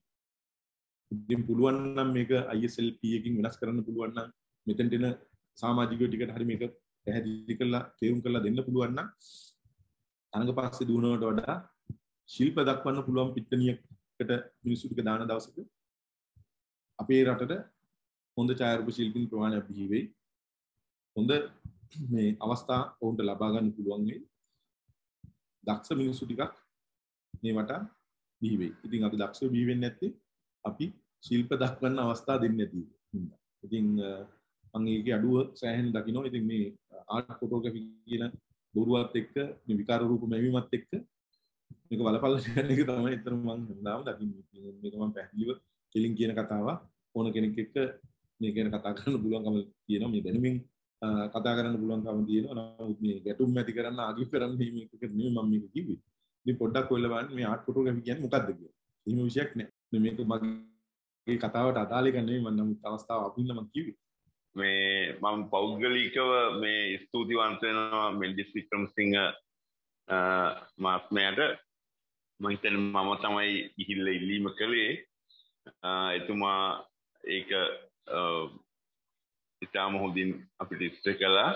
මම හිතන්නේ ප්‍රමාණය කට්ටිය 19ක් 20ක් වගේ කට්ටියක් හිටියත් මම හිතන්නේ ඒ කට්ටියට හොඳ දෙයක් ලැබෙන්න ඇති කියලා මම හිතනවා. ඉතින් අපේ ISLP එක වෙනුවෙන් Institute of Sri Lankan Photographers වෙනුවෙන් මීට කලිනුත් මෙන්ඩිස් වික්‍රමසිංහ මහත්මයා අපිට මෙහෙම උදව් කරලා තියෙනවා. මම හිතන්නේ මේ කරපු ආයතනයට තාම බෙහෙවින් ISLP එක වෙනුවෙන් මම ස්තුතිවන්ත වෙනවා. මම මුලින්ම මෙන්ඩිස් ඔයාලට ස්තුතිවන්ත වෙනවා. අද දවසේ ඔයාගේ සෞඛ්‍ය තත්ත්වය මට වැටහෙනවා ඒ තරම් හොඳ මට්ටමක නැහැ. අසනීප වෙලා ඉඳගෙනත් අපේ ආයතනය වෙනුවෙන් මේ බාරදුර කටයුත්ත ඔබ කරන්න පෙළඹුණාට මම මුලින්ම ඇහුවා අද කරන්න පුළුවන්ද කියලා. මේ අසනීපෙන් ඉන්න වෙලාවේ අපි කරදර කරපු එකකට සමාව ඉල්ලනවා.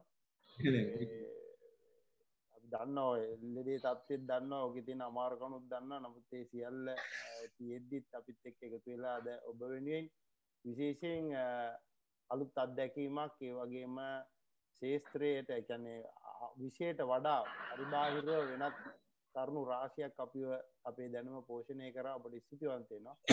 ඉදිරියේදීත් සමග සම්බන්ධ වෙන්න කියන අදහසින් අපි වෙන සමුගන්නවා මෙන්ඩිස්. අපේ බොහොම එදා ඉඳන් ගජ මිතුරෙක් ගොඩක් අපිට උපදෙස් දීලා තියෙනවා මේ වනජීවික ආරෝප කරන වැඩමුළුවල. අපි ස්තුතිවන්ත වෙනවා. මම හිතන්නේ අද සහභාගී වෙච්ච හැම කෙනාටම ස්තුතියි. ආයතනය වෙනුවෙන් මම ස්තුති කරනවා සියලු දෙනාටම. ඔබ රාත්‍රියක් ප්‍රාර්ථනා කරමින් අපි නිහඬ වෙනවා. සියලු දෙනාටම සුබ රාත්‍රියක්. එක මේ අමාරු කාලේ කොහොම පරිස්සමෙන් ජීවත් වෙන්න. Thank you. Thank you.